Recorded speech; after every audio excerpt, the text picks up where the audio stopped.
Әмирхан Еники. Йөрәк сере.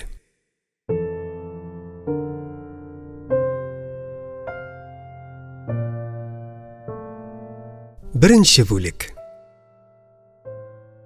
Таулар итәгеннән диңгезгә карап һәм куе яшеллеккә күмелеп утырган Ак сарайлар шәһәре Сочига мин бүген көннең икенче яртысында килеп төшкән идем. Кулымдагы путевка буенча шәһәр җитендәге Дулкын санаториена килеп җиткәндә, күләгәләр озынайып, көндезге эсселек шактый сүрелгән иде инде. Бүген килеп төшүчеләр 3-4 кенә кеше булганлыктан, безне кабул итү озакка сузылмады. Мин ванна кереп бүлмәгә урнашкач, үз башымны алыштырып, санаторий паркына чыктым. Паркта һичкем юк. Ял итүчеләр күрәсең, барысы да диңгездә. Кичке ашка кадәр вакыт бар әле. Миңа да диңгез буена төшкәндә ярар иде, ләкин нигәдер ирендем. Бина алдындагы түгәрәк мәйданчыкның бер читенә узып, шәм шикелле төп-төз кипарис төбендәге яшел скамьягә барып утырдым. Менә мин тагын кара диңгез буенда. Тагын шул ук Дулкын санаториенда. Ни кадәр кыска бу бер ел гомер. Гүя бер елдан түгел, бер тәүлектән әйләнеп килдем мин бирегә. Берәр үзгәреш эзләп, тирә-ягыма күпме генә карансам да, таба алмыйм мин аны. Бар да искечә, барысы да үз урынында. Чыннан да, нәрсә ул бер ел вакыт? Гасырлар буена акрынлап кына үзгәргән табигать өчен. Бу кипарислар, бу пальмалар, бу магнолиялар, бүйек таллар, бу акация, лавр, олеандр куаклары 10 елдан соң килсәң дә шулай тыныч кына үсеп утырмаслармыни. Бу ак бина үзенең ялт иткән туташ тәрәзәләре белән зиннәтле яка эченнән сузылган гүзәл йөз шикелле шушы искиткеч купшы матур яшеллек арасыннан түбәндәге зәңгәр диңгезгә 50 елдан соң да шулай тын гына карап тормасмыни. Ләкин мин беләм, мин тоям. Үзгәреш бар. Үзгәреш булмыйча мөмкин түгел. Тормышның кануны шундый инде. Бер ел эчендә генә түгел, күз ачып йомган арада дөньяда барлык җанлы җансыз нәрсә күпмегәдер үзгәреп өлгерә. Мин аны, ул үзгәрешне иң элек үземдә хис итәм. Кеше күзенә чалынырлык яңа сыйфатларга байымасам да, һәр хәлдә бер елга картайдым мин. Бер ел эчендә минем башымнан шактый хәлләр кичте. Зур тарихи вакыйгалар шаһиты булдым. Кемдәрнедер югалттым, нәрсәнедер аңладым, күпмедер тәҗрибә җыйдым. Һич шиксез рухланган, куанган вакытларым булды. Шулай ук бик борчылган, кайгырган чакларым да булмады түгел, булды. Кыскасы, күпме генә акыл сатма, әмма хакыйкать шул. Бер ел вакыт буш ара булмаган ул. Ул тулы, шактый күп хәлләр белән тулы. Ләкин үтте инде ул бер ел вакыт. Алып китте үзе белән гомернең кичкенә бер өлешен. Күз карашының күпмедер яктысын, йөрәкнең күпмедер ялкынын. Кадерле, бик кадерле ул үткән гомер. Бигрәк тә менә хәзергедәй бер кайчан да онытылмаслык хатирәләр урыны булган җиргә әйләнеп кайткач, аеруча тирән хис итәсең икән аны. Белсәгез иде, ни кадәр якын, кадерле миңа бу тын бакча, бу ак бина, бу яшел скамьялар. Ул Зөһрә йөрде шул ук яктылык һәм күләгәләр белән чуарланган тын юлларда. Ул Зөһрә утырды шул ук яшел скамьяларда. Нинди ачык булып барысы да күз алдыма килә. Әнә 3нче каттагы кырыйдан 4нче балконга менә шушы кояш байыр алдыннан ук чыгып баса торган иде. Диңгез түренә төшеп барган кояшның соңгы дәрт белән балкыган нурлары аны башыннан аягына кадәр яктырта. Дулкынланып иң башына төшкән аксыл чәчләре һәм аяк йөзенә җиткән ире чәчәкле күк атлас халаты белән ул әллә каян ук балкып күренә. Менә куллары белән балкон читенә тотынып, ул күзләрен кыса төшеп, кояшны заткандай диңгезнең җем-җем уйнаклаган түренә тик кенә карап тора. Бу минутта мин түбәннән сихерләнеп аңа карыйм. Әйе, дим ичимнән, гомере буена ул менә шундый биеклектә, менә шулай нур эчендә балкып торса иде. Сагыну никадәр ачы ләззәт икән ул. Тирән юксынудан күз карашымны нәрсәгә төшерергә белмичә, ялгызым буйыгып утырам. Һәр агачтан "Сез аны бүген күрмәдегезме?" дип сорыйсым килә. Әйе, күпме без бу паркның тын аулак аллеяларында йөрмәдек. Күпме тапкыр без тау башыннан түбәндә киерелеп яткан бу чиксез диңгезгә карап тормадык. Менә хәзер мин шуларның барысында, диңгезен дә, тавын да, йөргән сукмакларны да, иснәгән чәчәкләрне дә барысында яңадан күрәм, тик ул гына юк. Нигә бу кадәр мин аны юксынам? Кем иде соң ул миңа? Мин бит инде булды да үтте, акрынлап онытам, яңадан салкын тыныч хәлемә кайтам дип шана башлаган идем. Менә бирегә килеп, суынмаган эзләргә тагын баскач, барысы да яңадан уянды, яңадан кабынды. Нишлим? Зөһрә минем бик яшерен йөрәк сирем иде. Үземдә генә сакланырга, үзем генә белергә тиешле сирем иде ул. Әмма хәзер мин аны сөйләп бирмичә булдыра алмыйм. Кеше күңелен бушатса, җиңеләеп кала диләр. Әйе, без аның белән моннан нәкъ 1 ел элек шушы Дулкын санаториенда таныштык. Беренче тапкыр мин аны бирегә килеп төшкәч, икенчеме, өченчеме көнне күрдем. Ләкин бик кыска ара, мин ашханәгә кирип барганда ул чыгып килә иде. Юл бирдем.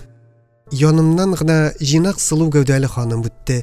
Нәфис бер хуш ис сизелер-сизелмәс кенә бурыныма бәрелеп үткәндәй булды һәм сирень төсендәге ефәк күлмәгенең чак кына шыжылдавын ишетеп калдым. Артыма борылып карыйсым килде, ләкин яхшысынмадым.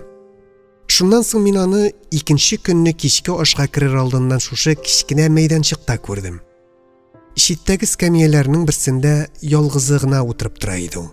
Күрү белән мин аны таныдым һәм ирексездән тукталып аңа карап тора башладым.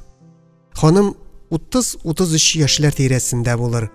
Ак чырайлы ул, чәчләре дә кылган төсле аксыл, әмма шома түгел, күпереп, дулкынланып артка ятып тора. Кашларын эчкә, чәченә караганда шактый тонык, менә күзләре ни төсле, ерактан ачык күрә алмыйм. Әлбәттә, я зәңгәр, я соры булырга тиеш. Аксыл чәч кыңгырт кашка бүтән төс туры киләмени? Түз аякларын берсе өстенә берсен куеп, кулына кичкенә кара резикүл тотып, ул уйчан тыныч кына утыра. Бүтән килбәтеннән үз дәрәҗәсен яхшы белгән масаюсыз табигый горурлык сизелеп тора. Гаҗәп тә түгел, чөнки бирдә ял итүче бүтән хатын-кызлардан яше белән дә, матурлыгы белән дә аерылып торганлыгын ул үзе дә һич шиксез белә булырга тиеш. Шушы күзәтүдән соң мин ул ханымны тагын 1-2 тапкыр күреп калдым, ләкин гел кичкә табан, гел шушы мәйданчыкта гына. Көндезләрен кайда була ул билгесез һәм бу нәрсә мине ни өчендер бер кадәр тынычсызлый да иде. Ахырда без аның белән врач кабинеты ишеге төбендә очраштык. Мин килгәндә ул креслода утырып тора иде. Кинәт үзен күргәч, нигәдер каушабрак киттем. Кыен иде моның сәбәбен аңлау, әмма бу каушау иртә яшьлегемдә кичергән инде күптән онытылган сәер бер хисне хәтерләтеп куйды. Мин аның каршындагы буш креслога утырдым һәм үземне киеренке хәлдә хис итеп аңа туры карамаска тырыштым. Башта врач кабинетына 1 яшь егет кирип чыкты. Аңардан соң бер юан абзый кирип китте. Менә шул абзый безнең танышып китүебезгә сәбәпче дә булды. 40 минут торды ул врач бүлмәсендә. Я ничек итеп 40 минут дәвамында бер-береңә сүздәшмичә утырырга мөмкин? Коридорда без икәү генә калган идек. Иң элек ханым сабырлыгын җуя башлады. Берничә тапкыр ул миңа «Бу ни иш бу?» дигән төсле карап талды. Аның шулай гаҗәпләнеп каравы мине дә үзе белән бергә көтү газабын кичерүче итеп тануны аңлаткандай булды. Мин туң күчән булмасам, әлбәттә телгә килергә тиеш идем. Һәм нидер әйттем, ялгышмасам, сабыр итмичә чара юк, нинди авыру кирип киткәнен күрдек иш дидем шикелле. Ханым көлемсерәп, аптырыйм инде. Нинди бетмәс зары бар икән диде. Шуннан без сөйләшеп киттек. Санаторий шартларында беренче сөйләшүнең стандарты билгеле инде. Кайдан килдегез, ничәнче тапкыр килүегез, элек кайларда булган идегез, биредә сезгә ошыймы? Ханым үзенең Ульяновскидан килгәнлеген әйтте. Мин бу хәбәргә ничектер куанып, якташлар булып чыгуыбызны әйтмичә кала алмадым. Ләкин ул артык кызыксыну күрсәтмичә, бары сорамый калу килешмәс дигән төсле итеп кенә «Шулаймыни? Кайдан соң сез?» дип куйды. Мин Казаннан дигәч, ул «Беләм, Казанны булганым бар» диде. Ни өчендер мин аны Казаннан киткән кыздыр дип уйлаган идем. Инде булганым бар дигән ишеткәч, мин аңа бераз диккать белән карап тордым һәм ахырда «Ульяновск сезнең туып үскән җирегезме?» дип сорадым. Ул «Юк, мин Уралдан» диде, ләкин шуннан артыгын әйтмәде. Бу сөйләшү дәвамында мин тагын әлеге яшьлектә таныш булган, әмма күптән онытылган кичерешне йөрәкнең акрын гына кысылып, ләззәтле авыртуын тойдым. Гаҗәп. Нидән бу? Ханымның матурлыгы мине шулай яшь үсмер кебек дулкынланырга мәҗбүр итәме? Әйе, сүздә ул шибәр иде. Якыннан аның йөзе бик чиста, тик кичкенә каякларыннан түбән яңак сөяге читендә ак мамык төкләр күзгә чалына. Ләкин алар аңа бик тә килешәләр кебек, ничектер аны йомшак итеп, мөлаем итеп күрсәтәләр. Аз гына кайтарылып торган алсу иреннәре дә аның йомшак кебек, бик саф кебек, дурфай ямсыз сүз әйтә алмыйдыр кебек. Алкаланып колак артларына төшкән куе аксыл чәче дә, аппак муены да, хәтта аз гына җәенкерәк борыны да аңа барысы да тулайым бер сөйкемле йомшаклык биреп тора кебек. Тик күзләре генә икенче төрлерәк тәэсир калдыра. Карашларының чәченә караганда кыңгырт булуы, кирфекләренең узын һәм кара булуы аның зәңгәр күзләрен караңгылап торган шикелле һәм күләгәгә яшеренгән бу күзләр кешегә каяндыр ерактан сагаеп сынап карыйлар кебек. Әнә шундый иде, һич уйламаганда юлымда чыраган бу ханым. Ниһаять теге абзый 40 минут торып врач бүлмәсеннән чыкты. Ханым аңа карап башын чайкап куйды.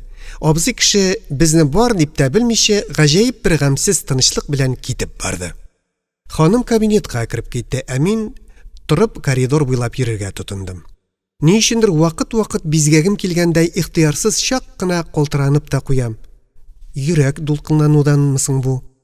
Әллә нәрсә шунда? Үз хәлемне аңлап та җитә алмыйм. Хәтта бер кадәр үземә ачуым да килеп китә. Яшь үсмер түгел ләбаса мин. Шулай да салкын кан белән уйларга тырышам. Ни өчен соң әле бу ханым минем игътибарымны үзенә шул кадәр бәйләп өлгерде? Әлбәттә эшнең сере кара кирфек зәңгәр күзләрдә генә түгелдер инде. Юк, алардан тыш ул ханымда тагын нидер бар кебек. Әйтә алмыйм мин аны. Хәзергә әле ул ачылмаган чәчәк бүресе шикелле. Әгәр ачыла калса, күңел күптән сагынып эзләгәнен табар төсле. Ихтимал, минем бу минуттагы дулкынлануым да шуны сизенүдән килә торгандыр. Шулай да мин хәзерге кабынуым арзанлы, чираклы бер маугу булып чыкмасын өчен хисләремне мөмкин кадәр ныграк сынарга, һәр хәлдә ханымның үзенә очрашырга туры килсә, берни дә сиздермәскә дигән карарга килдем. Бираздан йөзе аз гына асылына төшкән ханым кабинеттан чыкты. Ул миңа елмаеп карады, гүя күзләре белән генә «Сезне узак ялыктырмадыммы?» дигән шикелле булды һәм җиңел адымнар белән китеп тә барды. Мин ни өчендер аңа башымны игәндә иттем. Аннан ишек төбендә ярты минут чамасы тукталып тордым да кабинетка кирип киттем. 3-нче бүлек. Санаторийның bir хосусияте бар. Онда җыелган халык бер-берсен күрмичә тормыйлар. Таныш булмаска мөмкин, ай буена бер авыз сүз сөйләшмәскә мөмкин, әмма һәр кемне күреп, танып өлгерәсең. Әгәр читтә әйтик театр фәләндә шуларның берсен очрасаң, бу безнең санаторийдан дип узасың. Менә шунлыктан мин дә игътибарымны биләп өлгергән әлеге ханымны көндә 1-2 тапкыр күрми калмый идем. Я вестибюльдә, я ашау-ичү залында, я санаторий алдындагы шул кичкенә мәйданчыкта ул миңа очрый торган иде. Врач кабинеты янында бергә туры килеп, өстән генә булса да берникадәр сөйләшеп алганга күрә, шундый очрашу вакытларында мин аңа баш иеп исәнләшеп уза идем. Һәм ул минем сәламемне алмыйча калмый иде. Ничек кенә булмасын, очраклы бер сөйләшүдән соң без инде үзара танышлар кебек идек. Ләкин ничендер мин аны санаторий бинасыннан читтә, диңгез буенда яки паркта бер дә очратмый идем. Билгеле инде ял итүчеләр барысы да иртәнге аштан соң җиңел киемнәрдән генә зур сөлгеләрен култык асларына кыстырып, диңгез буена ашыгалар. Дөрес, ирләр һәм хатын-кызлар пляжы анда аерым, ләкин йөрү юлы бер булгач, ул ничек тә очрарга тиеш иде. Әмма ул очрамый торган иде. Кайда ул? Нишли? Көн буена бушап калган бинада ялгыз ятамы? Әллә вакытын төрле процедурага йөреп уздырамы? Мин белә алмыйча аптырый идем. Яшыра алмыйм. Мин аны күңелем белән һаман эзли идем. Ул күренмәгәч ичем пошып юксынып йөри идем. Бу хәлемнән дөресен генә әйткәндә, үзем бер дә ризасызлык хис итмим. Аңардан кутылырга да тырышмыйм. Киресенчә, шул юксынудан әллә нинди генә бер моңсу рәхәтлек таба идем кебек. Әнә шулай көн үзен күренмичә зарыктырган ханым кичке аш алдыннан гына әлеге кичкенә мәйданчыкка чыгып, читтәге эскәмияләрнең берсендә ялгыз утырып торырга ярата иде. Мин аның каядыр шунда утырып торуын күзем белән күрмәс борын ук күңелем белән сизә идем.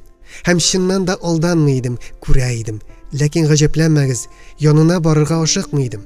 Бу курку да, уңайсызлану да түгел, бу шундый тиз арада әсир итеп өлгергән кешегә якын барудан ихтыярсыз тыелып тору иде.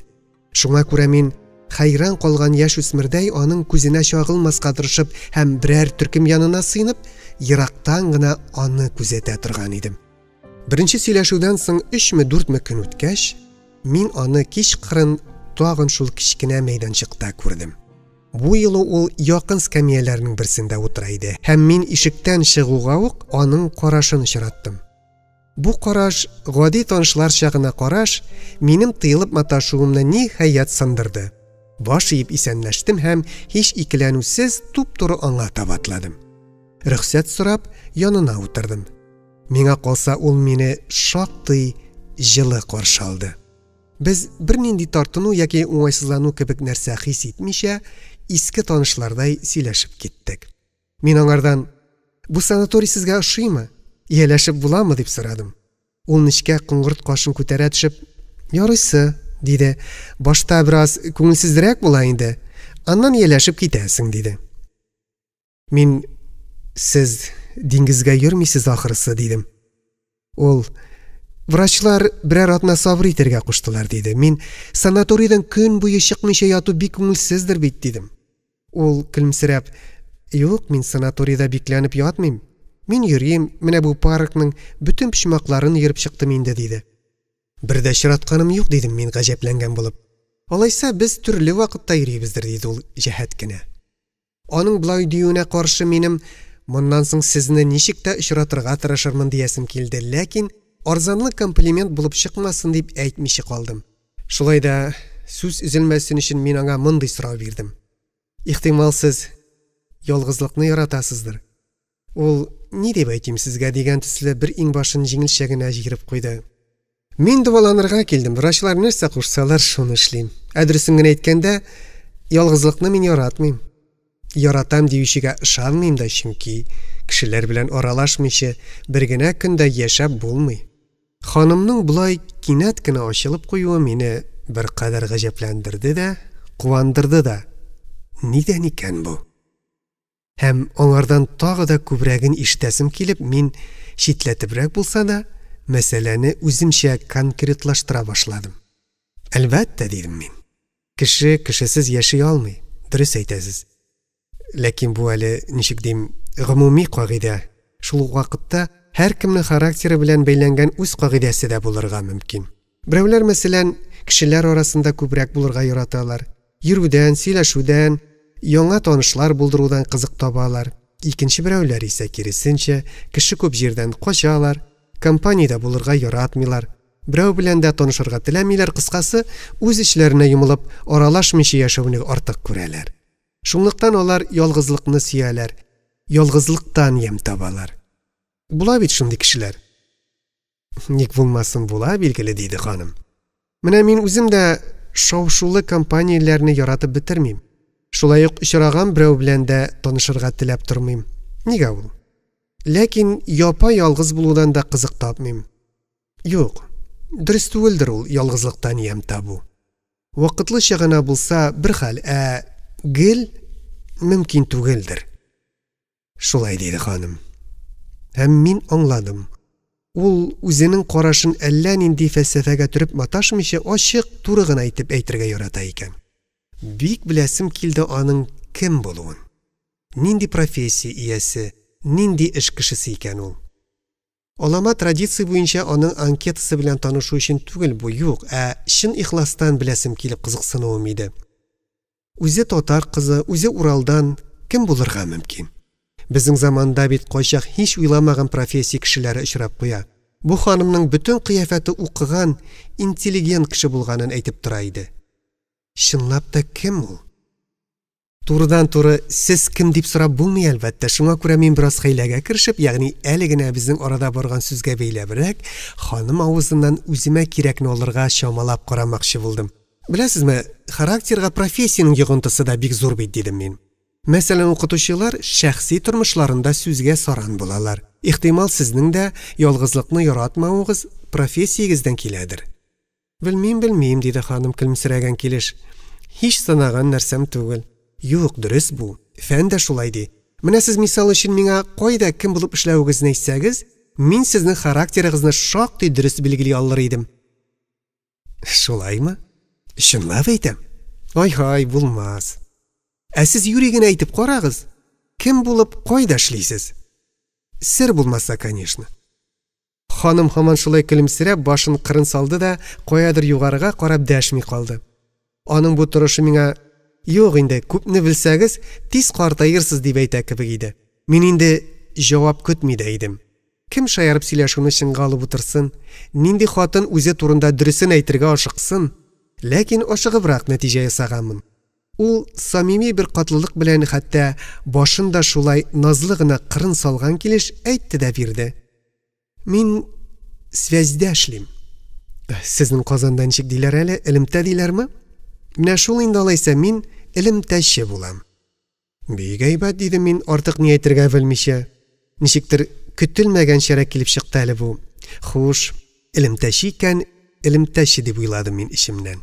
Ләкин шулай да кем буласың инде ул? Хат ташучы да элемтәче, телефонда утыручы да, телеграм кабул итүче дә элемтәче. Шуларның берсе микән инде бу интересный хатын? Юк, булмас, алай гына булмас, бер дә туры килми. Ягыз, диде ханым шул арада. Менә белдегез инде, ни диярсез икән? Ни дә булса әйтүе читенрәк шул. Элемтәче бик гомуми бит. Конкретрак мөмкин түгелме? Конкретрак?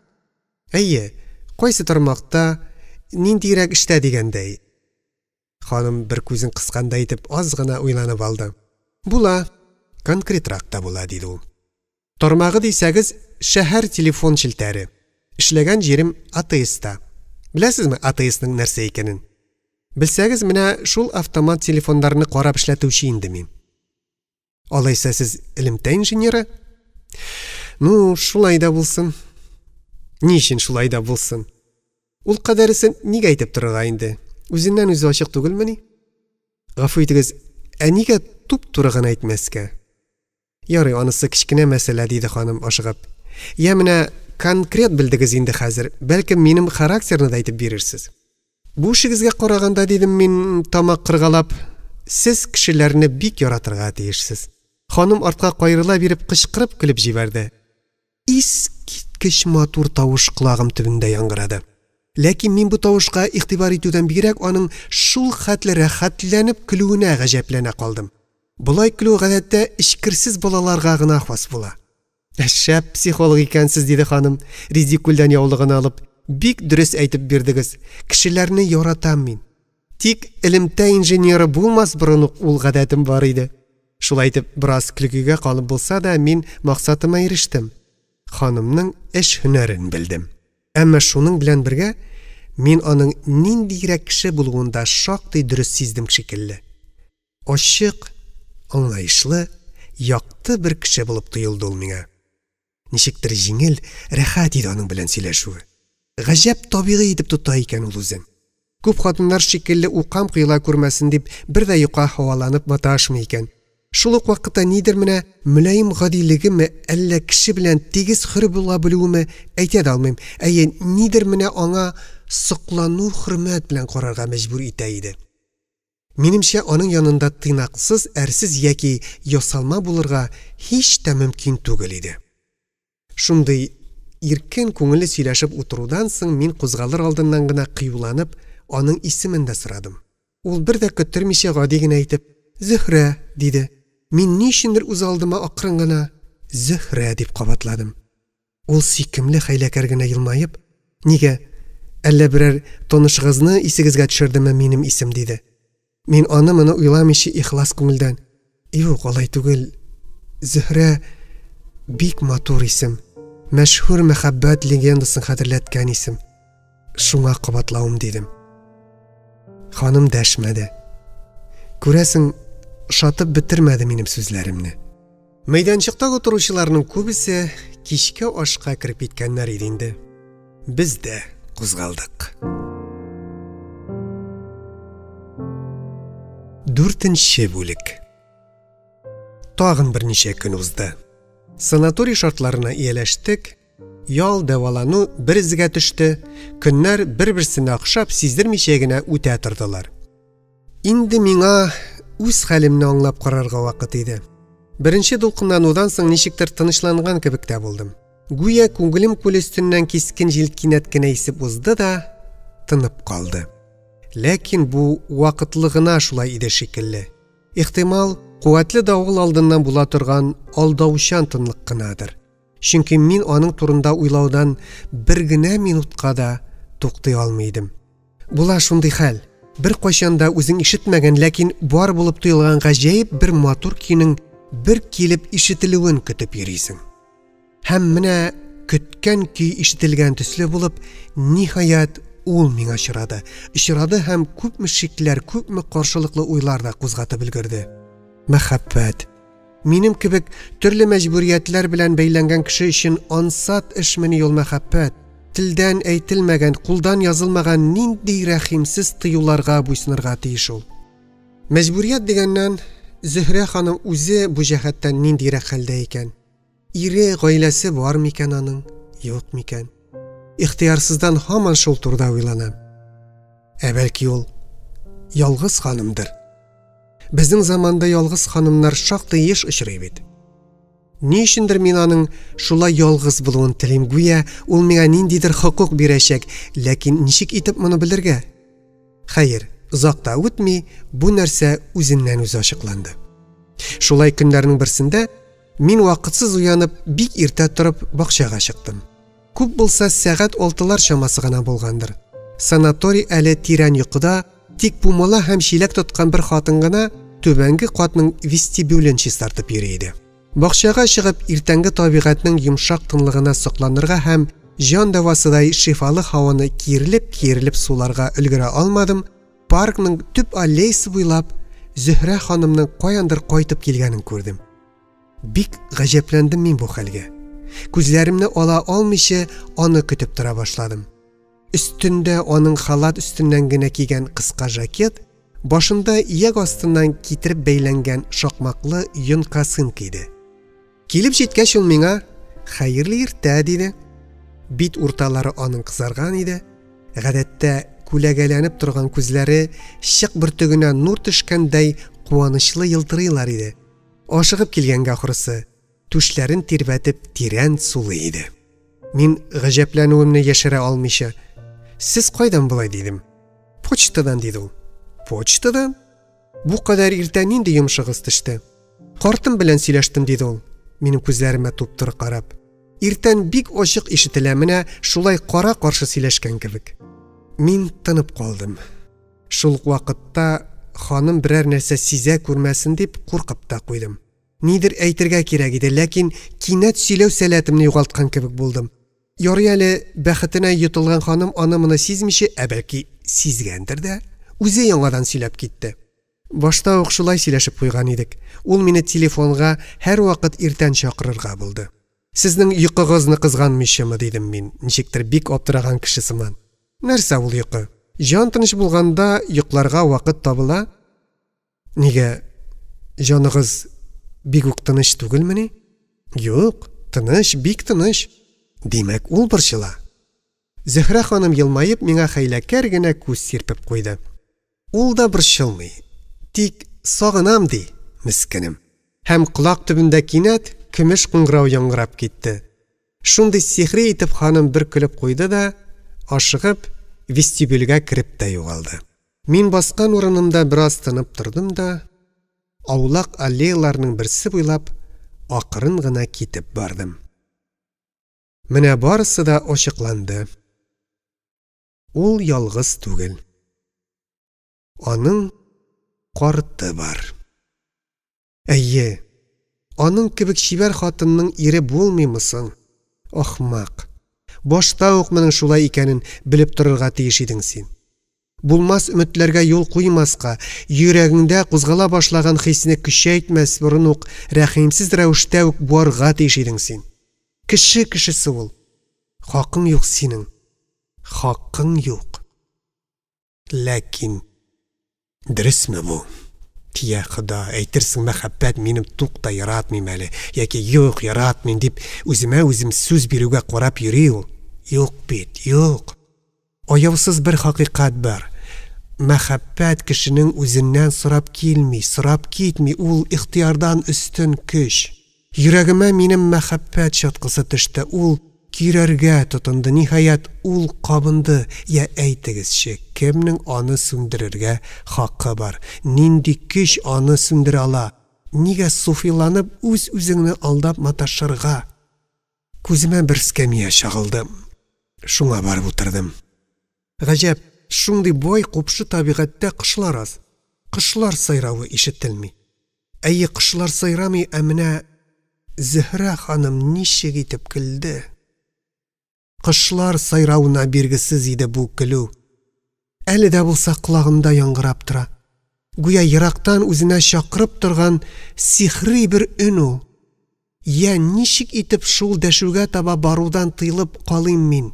Ничек итеп аны күрүдән ваз кичим мин? Ни булар? Ни булар?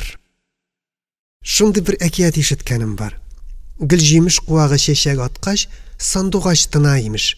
Чөнки шуның чәчәгенә гашыйк булып, сайравын оныта имеш. Шуның төсле мин сайысканда эшемне, көнемне онытып барам. Кандидатлык диссертацияма аз булса да хәзерләнермен дип, мин үзем тарихчы, күптән тарих укыдым. Ярты чимадан әдәбият төяп килгән идем. Шуларга тотынып та караганым юк. Безнең язучылар мәхәббәткә дучар булган кеше таулар актара дип язалар язуын. Ләкин һәр очракта да алай булып чыкмый күрәсең.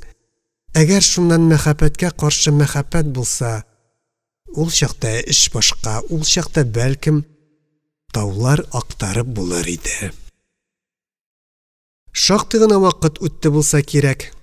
Бакча юлларында санаторийның чуар халкы күренә башлады. Көлгән, сөйләшкән тавышлар ишетелде. Ул да булмый, бина алдындагы мәйданчыкта аккордеон тавышы яңгырады. Баянист Миша көндәлек гадәтенчә ял итүчеләрне иртәнге физарядкага чакырып, беренче вальсны уйнап җибәрде. Миңа да барырга кирәк иде. Әллә ничек шунда мәхәббәт һәм физарядка. Эш пыша, йөрәк яна, күңелдә меланхолия, башта философия шайтан алгыры. Ә син шул чакта йөгерергә, сикерергә, бүгелергә, сыгылырга тиешсең. Мәгънәсезлек валлаһи. Ләкин мәхәббәт тотучылар өчен бирдә аерым кагыйдә юк. Бәс шулай булгач, барырга кирәк. 5нче бүлек. Хәзер бәхәссез инде. Мин Зөһрә ханымга гашыйк булдым. Мин яратам аны. Өметсез берни вәгъдә итмәгән мәхәббәт белән яратам мин аны. Моның өчен һич үкенмим. Хакым юк дип хиссемне йолкып ыргытырга да тырышмыйм. Әйдә бер ләззәт һәм газап белән татып калыйм дим. Дөрес баштарак тыелырга, йөрәгемне тынычландырырга, мәхәббәтне акыл белән җиңәргә чамалап карадым, ләкин аңардан берни дә чыкмады. Ахыр чиктә мин озак газаплы уйлардан соң бу законсыз туган, әмма шуңамыдыр аеруча кадерле булган үксез мәхәббәтемне көчемнән килгән кадәр Зөһрә ханымның үзенә сиздермәскә дигән карарга килдем. Без һаман шулай үткән-сүткәндә очраша торабыз, ләкин әлеге иртән иртү очрашып сөйләшүдән соң безнең арада яңадан сүз булганы юк иде әле. Ул чакта миңа бөтенесе ачык. Зөһрә ханым турында белер нәрсә калмады. Хәзер инде очрашуның да, сөйләшүнең дә кирәге юк кебек тоелган иде. Ләкин икенче көнне үк мин бик нык ялгышуымны аңладым. Алай җиңел генә кул селтәүдән минем хәлем узган иде инде. Кая ул? Аеруча бер сабырсызлык белән мин аны юксына сагына башладым. Сәгать саен, минут саен минем аны күрәсем килә иде. Күрәсем, сөйләшәсем, көлгәнен ишетәсем килә иде. Якшәмбе көнне иртәнге аштан чыккач, мин аны уйламаганда икенче катның вестибюлендә очраттым. Исәнләштек. Минем бер планым да, ачык кына теләгем дә юк иде. Шулай да аны туктатып, кыю гына мондый сорау бирдем. Зөһрә ханым, бүген сез нишләргә уйлыйсыз? Ул көтелмәгән сораудан гаҗәпләнгән сыман миңа карап алды да иң башын җыерыбрак. Нишләргә уйлыйм? Бер дә әйтә алмыйм. Нигә сорыйсыз? Бүген якшәмбе бит, буш көн. Кая да булса барырга уйламыйсызмы? Юк, уйлаганым юк. Кая барасың? Мин дусларча ихластан әмма гади генә әйтеп: Зөһрә ханым, минем сезгә бер тәкъдимем бар. Әйдәгез, Дендрарига барыйк дидем. Күнүзен буш санаторийда вакыт уздыру күңелсез булыр. Бер йөреп тә кайтырбыз. Зөһрә ханым аз гына уйланып торды. Минем анда булганым бар инде. Үткән килүдә. Бигрәк тә яхшы дидем мин өлгергенә. Миңа паркны күрсәтерсез, минем әле анда булганым юк. Шуннан шәһәргә узарбыз. Кайтканда диңгез белән глейсерда кайтырбыз. Күңелле булып калыр. Зөһрә ханым читкә карап тагын бераз уйланып торды. Үзенчә ничегрәк итеп баш тарту турында уйланам инде. Гаеп эш түгел ләбаса. Ахырдан ул: "Ярый алыйса" диде. "Тик сезгә бераз көтәргә туры килер. Минем кирип киенеп чыгасым бар. Рәхим итегез, пожалуйста. Мин сезне түбәндә көтәрмен." Ул 3нче катка менеп китте, ә мин канатлар үскәндәй түбәнгә ашыктым. Бина алдында арлы-бирле йөрөнгәләп аны көтә башладым. Ә санаторийда бер кем юк диярлек. Ял итүчеләр шәһәргә, паркларга, төрле җирләргә экскурсияләргә таралышып беткәннәр. Бушап калган зур бинада ялгыз көн уздыру нинди күңелсез булыр иде. Ярый әле мин аны тәвәккәлләп чакырдым, һәм аның риза булуы мине бер дә гаҗәпләндермәде.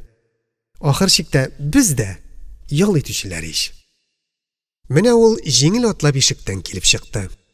Өстендә ак ефәктән җәйге костюм, аякларында бик үкчәле кара йылтыр туфлиләр, ялан баш, тик чәчләрен артка җыеп кызыл тасма белән бәйләгән.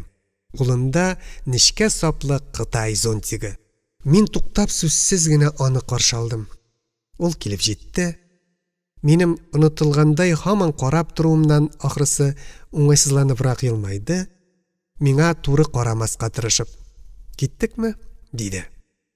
"Киттек" дидем мин, иштән генә тирән сулап. Без иң элек үзебезнең парк аша шәһәргә илтә торган асфальт юлга чыктык. Бирдә бик әйбәт автобуслар йөреп торалар.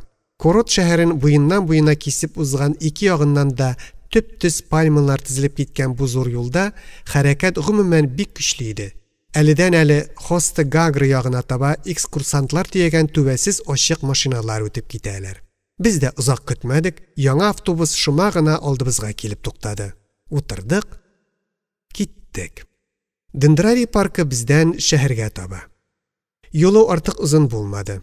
5-6 тукталышны узгач, без барып җиттек. Якшәмбе көн булгач, бирегә дә халык шактый күп килгән икән. Иркен парк эченә кергәч тә халык төрлесе төрле якка таралды да бетте. Без башта төп аллея буйлап бераз югары күтәрелдек. Аннан уртасында канатлы амурлар басып торган түгәрәк фонтан янына җиткәч сулга борылдык һәм узакта үтми үзебезне тып-тын, буш, матур бер аллеяда күрдек. Биредә гомумән эреле-ваклы юллар бик күп икән. Аларның кайберләре борылып куя агачлыклар арасына кирип югалалар.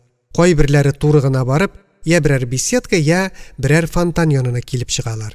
Кайбер аллеялар буйлап тик бер генә төрле агачлар үсеп утыралар. Һәм шул агачлар исеме белән аларны пальмалар аллеясы яки кипарислар аллеясы яки платаннар аллеясы дип атап та йөртәләр икән. Без инде төркемгә кушылып экскурсовод тыңлап йөрмәдек. Дөрес, Зөһрә ханым башта берәрсенә иярмибезме дип сораган иде дә, мин килгән булып, сез үзегез генә экскурсовод булырсыз инде дидем. Миңа бит бөтенесеннән бигрәк аның белән икәүдән икәү генә булу кадерлерәк. Аның сүзен, аның тавышын ишетү кыйммәтрәк иде. Зөһрә ханым минем сорашканны да көтмичә, Дендрарий турында белгәннәрен сөйли дә башлады. Нигә ул алай әйткәндер инде, сүзсез йөрмәс өченме, яки сүз кирәкмәгән якка кирип китмәсен дипме? Хатын-кыз уен ничек сизеп бетерәсең? Башта ул Дендрарийның тарихы турында шундый кызык кына нәрсә сөйләде. Имеш, революциягә кадәр бу бакчаның хуҗасы берәр тиенлек кенә китаплар бастырып сатучы бер нәшир булган ди. Бакчадагы зур йортларны, матур беседкаларны һәм фонтаннарны, төрле җирләргә куелган статуяларны барысында шул кеше эшләткән ди. Хәтта хәзер үсеп утырган агачларның да шактый өлешен ул ерак илләрдән китерткән имеш. Менә сиңа берәр тиенлек китап бастыручы. Аннан Зөһрә ханым мине юлда очраган кайбер агачлар белән таныштыра башлады. Менә бер бик биек, төп-төз, ботакларын түбән салындырып үскән агач янына туктадык. Мамонт агачы дип атала икән үзе. Америкадан килгән. Безнең якның ылыслы агачларына охшаган. Минем бер нәрсәгә исем китте. Шушы күтәрелеп карасаң бүрек төшәрлек бик агачка бары 32 генә яшь икән. Гаҗәп. Зөһрә ханым әйтә, Америкада аларның шундый юаннары бар ди. Әгәр киссәң, түмгәге өстенә зур гына танцы мәйданчыгы ясап була икән. Агач үзе 2000 ел яши икән. Менә бу ичмасам гомер. Мин әлбәттә аңардан ишеткән бөтен нәрсәгә бер сүзсез ышана идем. Чын-чынлап гаҗәпләнә идем, чөнки ул сөйләгәч, барысы да дөрестер кебек иде. Бәлки ул ара-тирә әз генә арттырып та җибәрә торгандыр, ләкин зарар юк. Аның шулай матурлау өчен истәп җибәрүен тыңлау үзе дә күңелле иш. Көн бүген искиткеч тын, якты. Һавада диңгез дымынык сизелә. Шуңа бераз бөркүдә. Акрын гына бара торгач, без кипарислар аллеясына килеп җиттек. Җылы якның иң сылу агачлары булар. Һәрберсе шәмдәй төз утырганга күрә, аларның кара күләгәләре тигез якты аралык калдырып юлга аркылы ятканнар. Аллеяның буена карасаң, ширатлашып киткән бу якты кара басмалар ничектер сүзәк кенә күтәрелгән мәрмәр баскычны хәтерләтәләр. Һәм без икәүдән икәү генә шул мәрмәр баскычтан каядыр икенче бер сихри дөньяга күтәреләбез кебек. Аллеяны үтеп, кичкенә аланлыкка чыккач, Зөһрә ханым тукталып, миңа әкәмәт кенә бер үсемлекне күрсәтте. Җирдән үк калын, озын кыякларын чыгарып үскән бу сыек яшел төстәге үсемлек агава дип атала икән. Булай карап торырга бер дә ямьле нәрсә түгел, әмма нинди гаҗәп гадәте бар икән аның. Зөһрә ханым әйтә, ул, ягъни Агава, үз гомерендә бер генә тапкыр чәчәк ата ди. Чәчәген куйгач, үзе дә һәлак була ди. Ихтимал бу дөрес тә түгелдер, матур бер легенда гынадыр, ләкин ул мине тирәнтен дулкынландырып өлгерде. Ничектер менә күптән, бик күптән күңелемдә йөрткән бер хыялның җанлы үрнәге булып күренде ул миңа. Әйе, үз гомереңдә бер мәртәбә чын-чынлап яратсаң иде дә, шул ярату белән актык көнеңәчә бәхетле булып яшәсәң иде. Бик кадерле, бик тансык хыял бу минем өчен. Тормышта аның үрнәге бардырмы, белмим, әмма минем үземә ул бәхет насыйп булмады. Ошый, бик ошый миңа бу тәбәнәк үсемлекнең андый гадәте, дидем мин Зөһрә ханыма. Нинди гадәте? Менә сез әйткәнчә, бер генә мәртәбә чәчәк атуы. Зөһрә ханым гаҗәпләнгән сыман нечкә кашларын сикертеп куйды. Ни өчен? Кеше дә дим, шушы үсемлек төсле үз гомерендә бер генә мәртәбә мәхәббәт кичерсә иде. Нигә? Мәхәббәтне берничә мәртәбәдә кичереп буламыни? Була икән шул, Зөһрә ханым. Ой, мин тиле, диде Зөһрә ханым көлеп. Белми идем әле моны, белми идем. Яшь чакта бер чын-чынлап яратасың да шуның белән тәмам, гомерең буена җитә шул дип уйлап йөри идем. Яшь чактагы беренче мәхәббәт бит ул, беләсезме? Күп вакытта беренче исерү генә булып чыга, дидем мин, шул шаярткан төслерәк итеп. Әчене соңрак, акылга утыргач, ак белән караны айыра башлагач кына килә. Тик кызганычка каршы, мин әйтеп бетермичә тирән көрсенеп кулларымны гына җәеп җибәрдем. Зөһрә ханым шундук сорап куйды: "Ә нәрсә кызганычка каршы?" Мин әйтергәме, юкмы дип тиз генә уйлап алдым, ләкин артыгын әйтү ярамый иде, шуңа күрә бары кичегеп килә ул чын мәхәббәт, дидем. Күп кенә хәлләрдә бик кичегеп килә. Белмим ни өчендер, Зөһрә ханым озак кына дәшмичә барды. Ул уйчан иде, бу хәл мине берникадәр борчый да башлады. Әллә берәр төрле шик тудымы аның күңелендә. Ниһаять ул үзенә ят бер фикерне кире кагарга теләгәндәй башын чайкап әйтте: "Юк. Яшьлек мәхәббәтеннән дә саф, чын мәхәббәт булмыйдыр. Юк, ышанмыйм. Төрле кеше белән төрлечә була торгандыр инде ул", дидем мин, аның белән бәхәскә керергә теләмичә, ә үзем ичемнән генә: "Эх, Зөһрә ханым, әгәр мин сезгә башымнан кичкәннәрне сөйләп бирә алса идем, ихтимал сез минем хәлемне аңлар идегез", дип уйлап куйдым. Кинәт Зөһрә ханым минем җиңемә арынып: "Карагыз әле", диде һәм көрән төстәге бер кичкенә агачка төртеп күрсәтте. Агачның сокланып карарлык бер нәрсәсе дә юк иде кебек, шунлыктан аңа бер дә исем китмәде, ләкин Зөһрә ханым һаман мине кызыксындырырга теләп: "Сез аның язуын укыгыз", диде һәм үзе үк нечкә бармагын күтәреп, агач төбенә кадап куйган кичкенә тактаны ягымлы тавыш белән өзеп кенә укып чыкты: "Тияргә ярамый агулы". Бу сүзләргә ул ниндидер бүтән мәгънә салган кебек тоелды миңа, һәм мин дәшмичә калырга мәҗбүр булдым.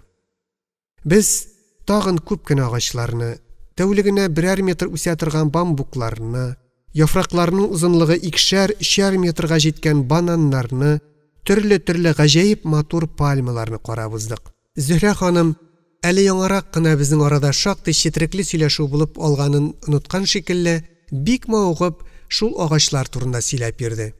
Мин тыштан кызыксыну күрсәтсәм дә, уйларым дөресен генә әйткәндә, хикмәтле агачлардан еракта иде. Тик лавр агачы гына бераз кызыксындырды. Бу агачның яфракларыннан мәгълүм булганча данлык тажы үрәләр. Әгәр үзенә бер тәмле исән кытып торуын искә алмаганда, аның әллә нәрсәсе юк та кебек. Ни өчен аңа шундый дәрәҗә бирелгән? Зөһрә ханым әйтә, аның яфраклары мәңге яшел һәм бер вакытта да кыелмыйлар ди. Кул белән генә өзеп алырга була ди. Чын микән бу? Ләкин бу туры килә. Яулап алынган дан да бит мәңге шулай саргаймый да, кыелмый да. Йөреп баргач без калкулык битендәге бер скамьягә ял итәргә утырдык.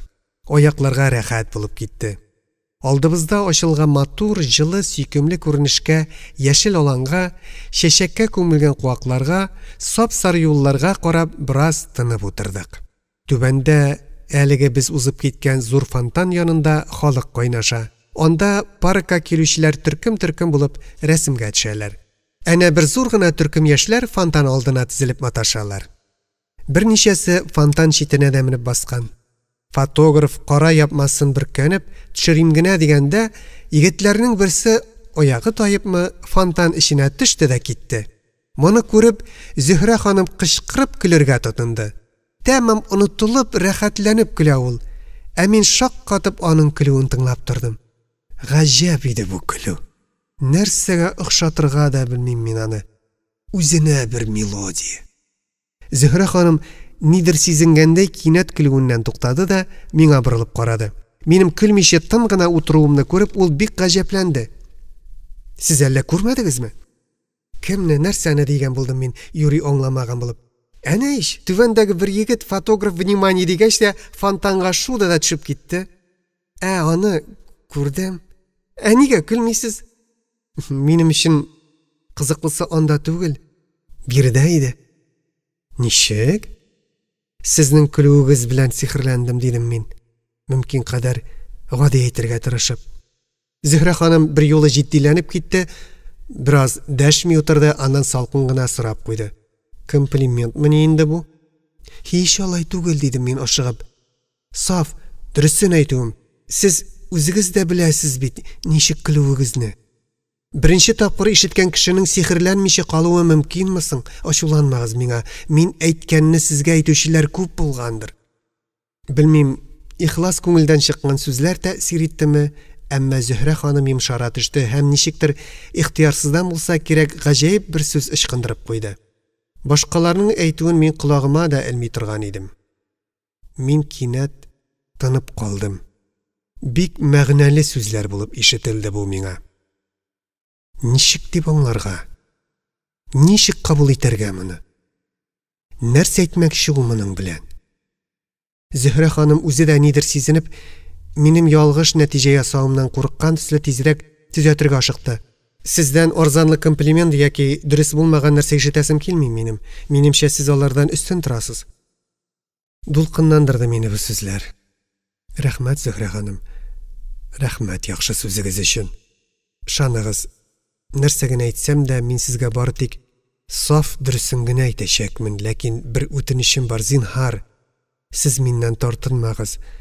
Үзегезне иркен тотыгыз. Шулай яхшырак булыр. Зөһрә ханым йомшак кына елмайды.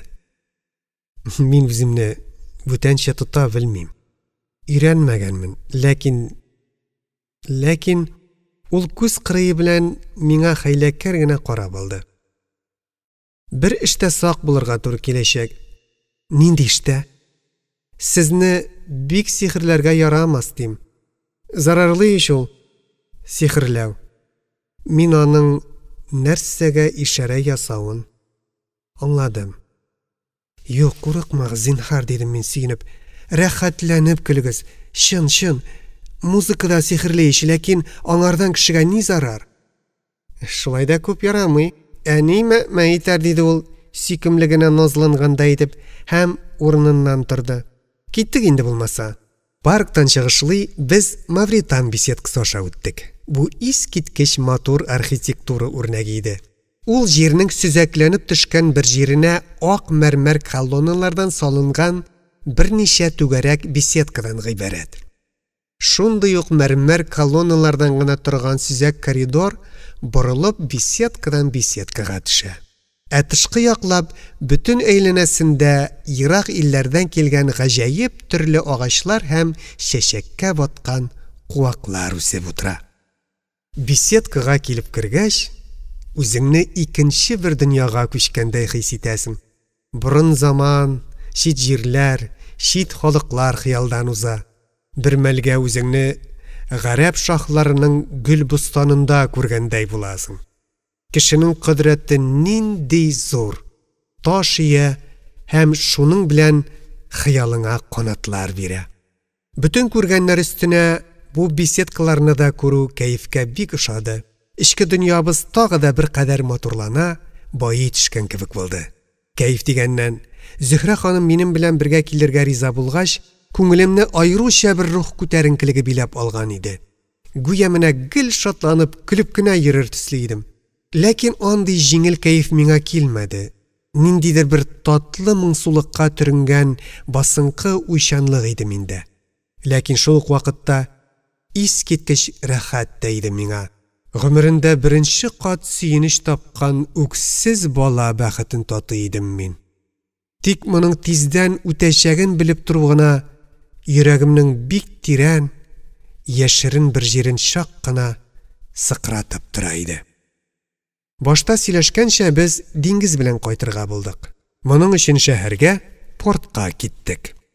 Якшәмбе көн булгач, халык кайда да күп иде, шулай да артык зарыкмыйча без буш глиссерны көтеп алдык.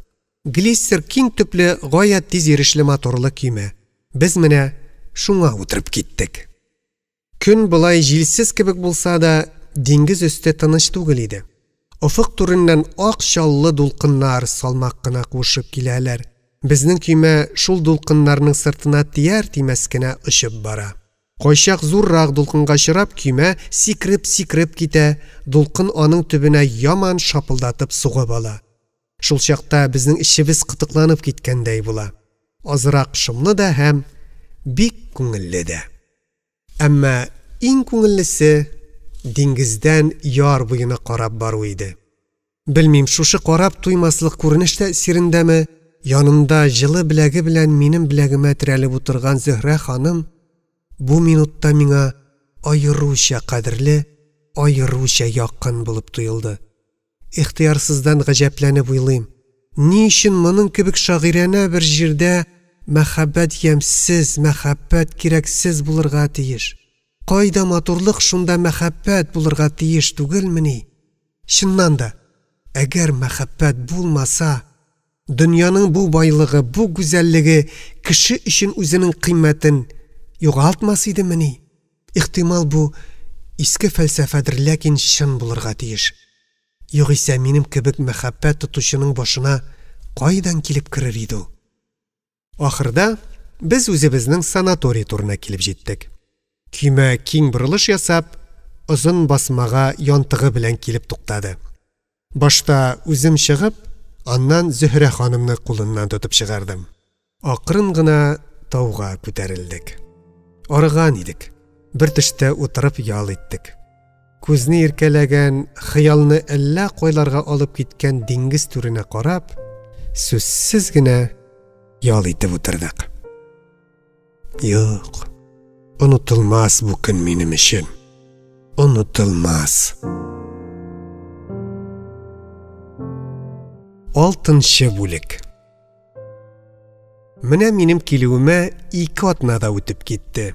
Яхшы тәрбия, даими ял һәм дәвалану, шулар өстенә бай табигать, шифалы һава, диңгез һәм кояш акрынлап үзенекен итә.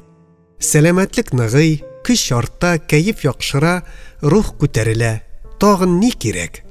Шуңа күрә дә халык шат, халык ваемсыз, уйный, көлә, йөри, кәефләнә. Ул ай чамасы вакыт эчендә үз өлешенә тигән бөтен мөмкинчелектән файдаланып калырга, рәхәтен күрергә тырыша. Һәм бик дөрес итә, ял итүченең моңа тулы хакы бар. Асылда бит бирдә бөтен нәрсә аның үз байлыгы. Мин табигать белән җан уртаклыгы тапкан кебек булдым. Бик иртә торып аулак бакчага чыгам, буш аллеялар буйлап йөрим, туктап, табигатьнең сулышына колак салып торам. Кайчак мин шушы иртәнге сәгатьтә аның зур аллея буйлап кайтып килгәнен күрәм. Мин беләм аның кая барганын, нишләгәнен. Ләкин моны яңадан инде аның үзеннән ишетергә теләмим. Күзенә чалынмас өчен тизрәк икенче юл белән китеп барам. Йөри торгач, берәр аулак скамиягә барып утырам да, терсәкләрем белән тезләремә таянып, уйга чумам. Озак уйлыйм. Күпме вакыт узганын да сизмим. Үземчә тыныч, салкын кан белән уйларга тырышам. Мин беләм мәхәббәтемнең сәбәбен. Мин зарыктым аңа. Мин көттем аны. Менә ул килде. Әмма мин белмим, ни өчен ул, минем өметсез мәхәббәтем Зөһрә рәвешендә килде миңа. Кем ул? Нәрсәсе белән бу кадәр әсир итте мине? Аңлаудан гаҗизмен. Әйтерсең, ак күгәрчен кунды иңбашыма.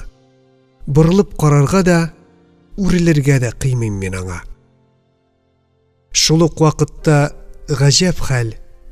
Ничектер бик якын ул миңа. Гүя элек-электән аралашып биргән яхшы танышым ул минем. Гүя менә күреп торам, аның кир төшмәс пак, тыйнак хатын булуын. Сизеп торам аның нишкә саф йөрәген, белеп торам аның ялган сөймәс намуслы кеше икәнен. Нидән бу? Асылда бит мин аны бик аз беләм.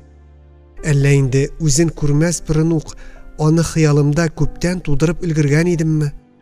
Хәзер исә менә шул зарыгып, кадерләп тудырган кара кирфекле, зәңгәр күзле, нәфис сылу Зөһрә булып күз алдыма килдеме? Мәхәббәт кичерүчеләр, әйтегезче, буламы шундый хәл? Дендрari паркына барып кайтканнан соң без үзара гадирәк була башладык. Кай вакытта инде Зөһрә ханым үзе башлап минем яныма килә, миңа дәшә. Без я чәчәкләр түтәле янында сөйләшеп утырабыз, я бакча эшенә йөрергә китәбез. Телдән әйтә алмаган куанычым бик зур. Ул мине үз итә, якын итә. Һәм озак та үтми мин шуны сизә башладым. Яман күзләрдән качкандай, яман күзләр кайда да баралар, гүя ул миңа сыена, миңа ышыклана. Аның булай ышанып сыенуы минем өчен әлбәттә зур дәрәҗә. Тик шулай да ишемнән ачынып уйламыйча булдыра алмадым. Язмыш мине һәр яклап сынамакчы була күрәсең. Хәзер инде күбрәк аның сүз башлавын, аның сорашуын көтәм.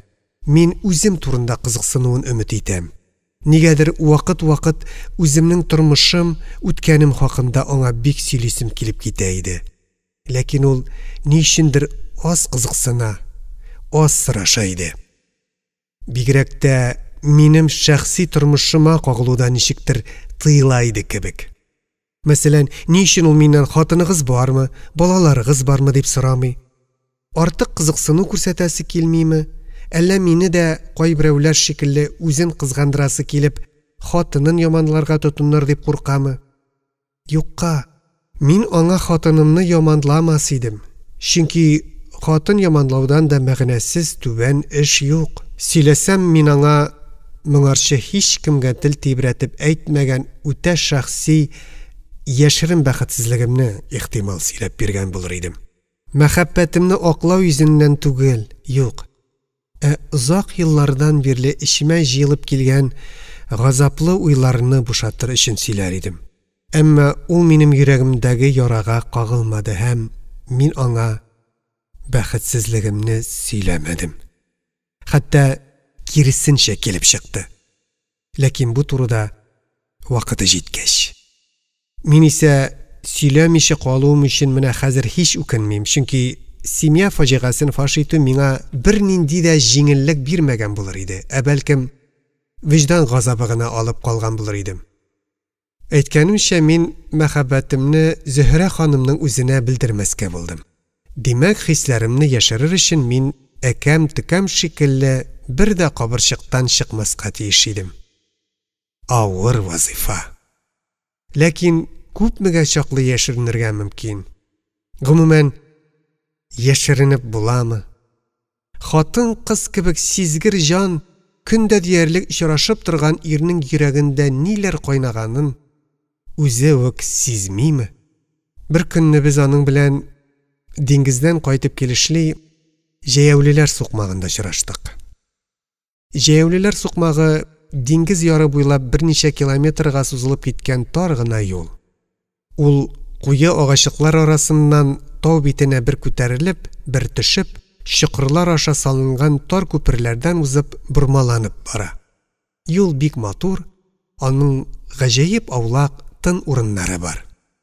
Без шушы сукмак буйлап бераз баргач, Ботакларын әллә кайларга җәеп җибәргән бер карт шинар төбендә эскәмиягә ял итәргә утырдык. Тирә-як тып-тын, шылт иткән тавыш юк. Тик түбәннән диңгез дулкыннарының ярга ялкау гына килеп кагылулары ишетелә.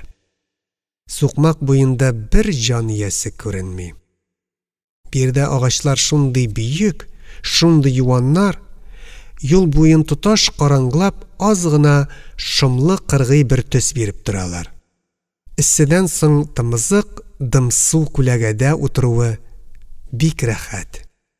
Минем кәеф әллә ничек кенә.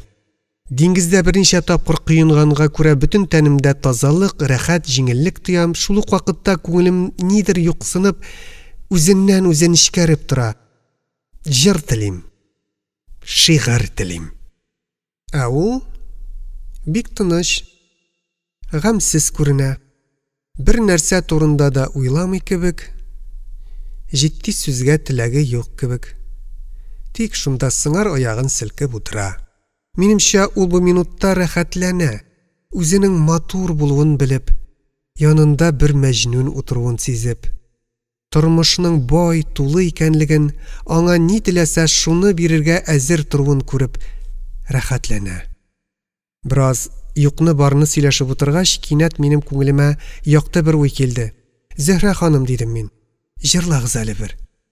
Чын, сез матур җырлый торгансыздыр. Ул назлыгына әйтеп сыңар кашын сикертеп алды. Башын аз гына кырын салды. Мин җырлый белмим бит. Ышанмыйм. Сез җырларга тиешсез. Ул уйчан гына елмайды, бер тын дәшмичә торды, аннан икеләнебрәк кабатлады. Белмим шул. Бер дә җырлаганым юк. Мин тагын ныграк үтенеп сорый башладым. Ягыз инде, Зөһрә ханым. Үзегезне сынау өчен генә булса да бер җырлап карагыз. Мин ышанам. Минем бик ишетәсем килә, ләкин сез мине юк дип белегез. Һәм ул җырлады. Инде Зөһрәнең чак ишетелерлек итеп сузып кына, әллә гашыйк булдым инде, чыкмыйсың уйларымнан дип әйткән сүзләрен ишеткән чакта, минем кинәт кенә күңелем тулып китте.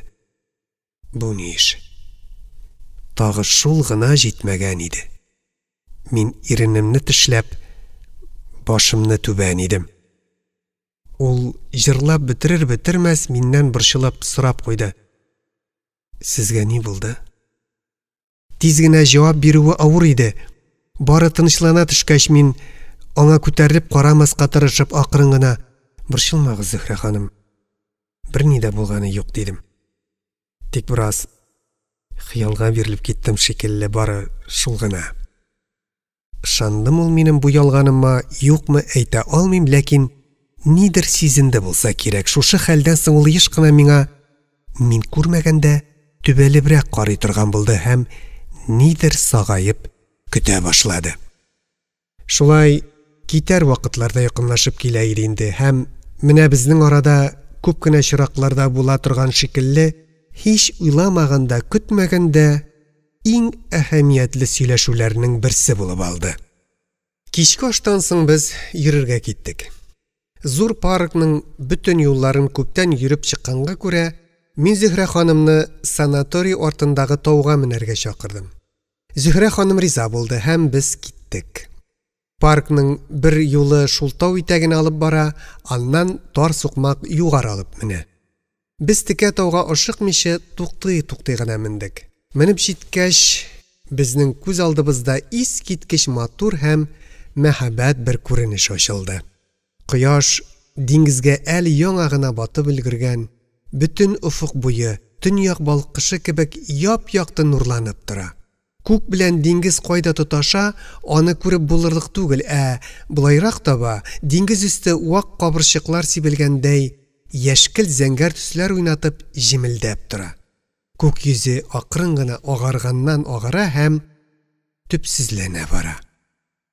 Менә шул ак бушлыкта төнге галәмнең беренче карлыгачыдай гаҗәеп бер якты йолдыз кай арададыр балкып сөйнә-сөйнә җимелди дә башлады.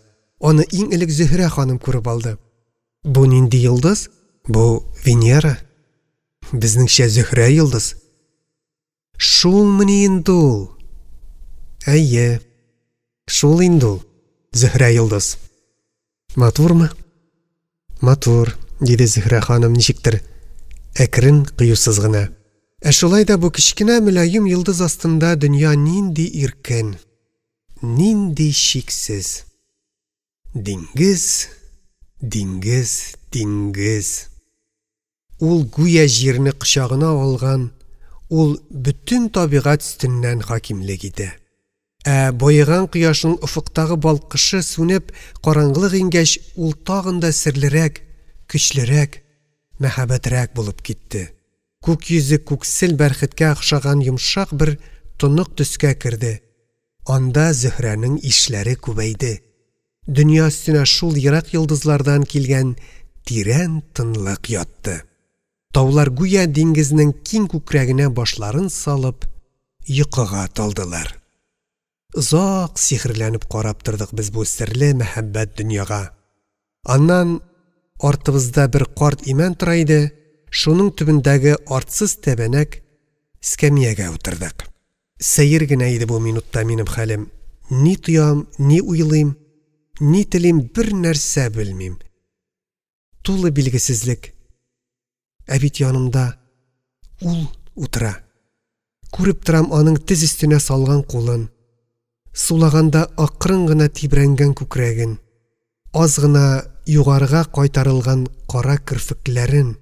Шуларга әвәлгечә тартылып торуны үземдә тоймыйм. Битараф бер салкынлык. Сүрелә башлаумы бу? Юк.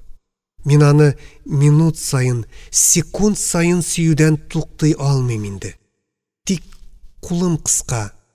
Янымда гына утырса да күктәге йолдыз кебек минем өчен ерак ул.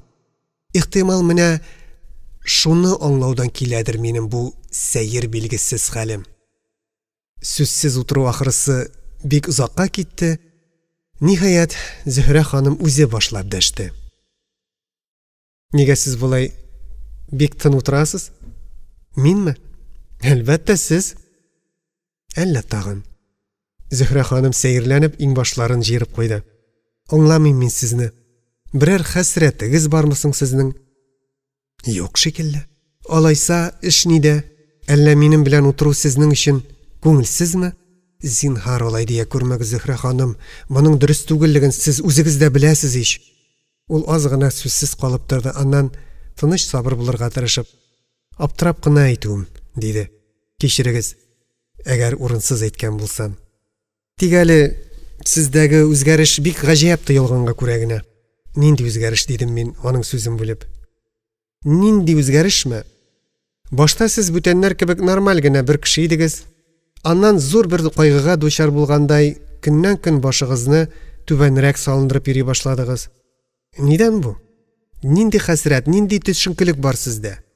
Шуңа гаҗәпләнәм. Зөһрә ханым, сез дөрес күрәсез, әйе, миңа нидер булды. Тик ул хәсрәт тә, төшенкелек тә түгел. Ничек кенә аңлатыйм һәм сүз таба алмыйча мин бөек шагыйрьнең бер юлын әйтеп бирдем. Бик юашлатты мине яшерен сөюдән жан көю. Зөһрә ханым кинәт ике куллап йөзен каплады. Җитәр, артыгын әйтмәгез. Бу хәлдә мин тәмам аптырап тынып калдым.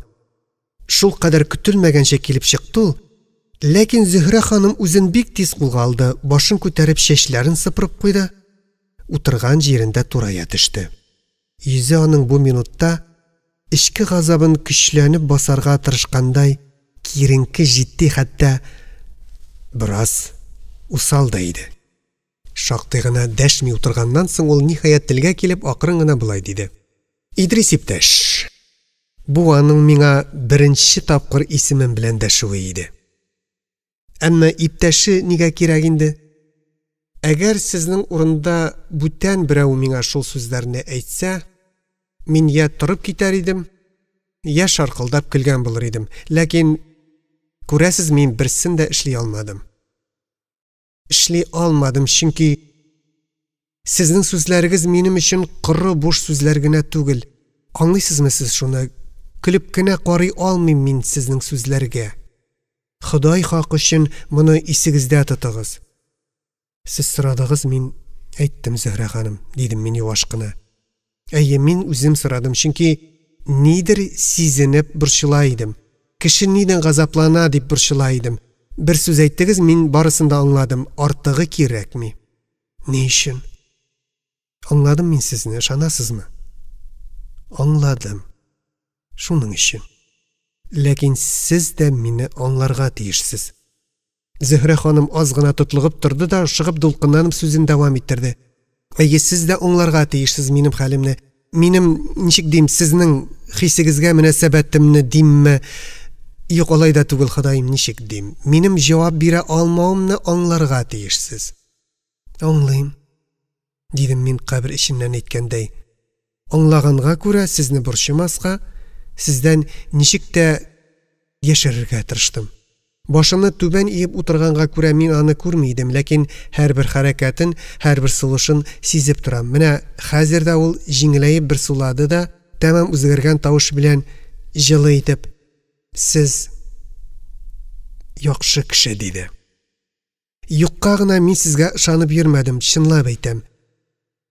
Мин дәшмәдем.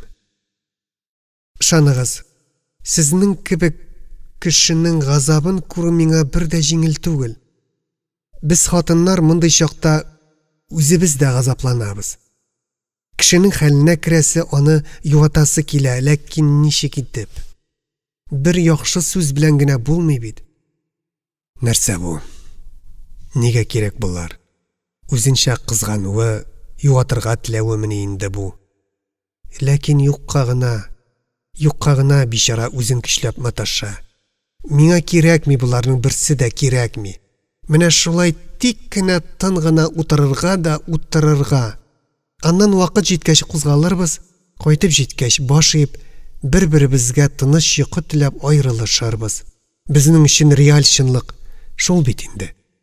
Нигә бу кайгы уртаклашкан булып утыру? Кирәкми, акыллым, минем сиңа үпкәм юк.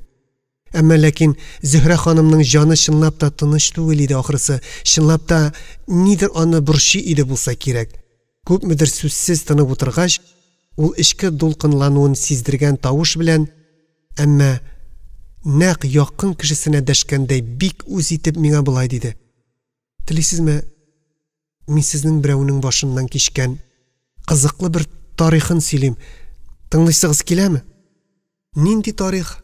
Ни өчен миңа сөйләмәкче, бер дә төшенә алмыйм. Гомумән, бер нинди тарих та, чорт та тыңлыйсым килми минем. Ләкин ул әйтә бит моны. Мөмкинме соң? Сөйләгез, дидем мин. Мин тыңлыйм, дидем. Шулаймы? Ярый алайса.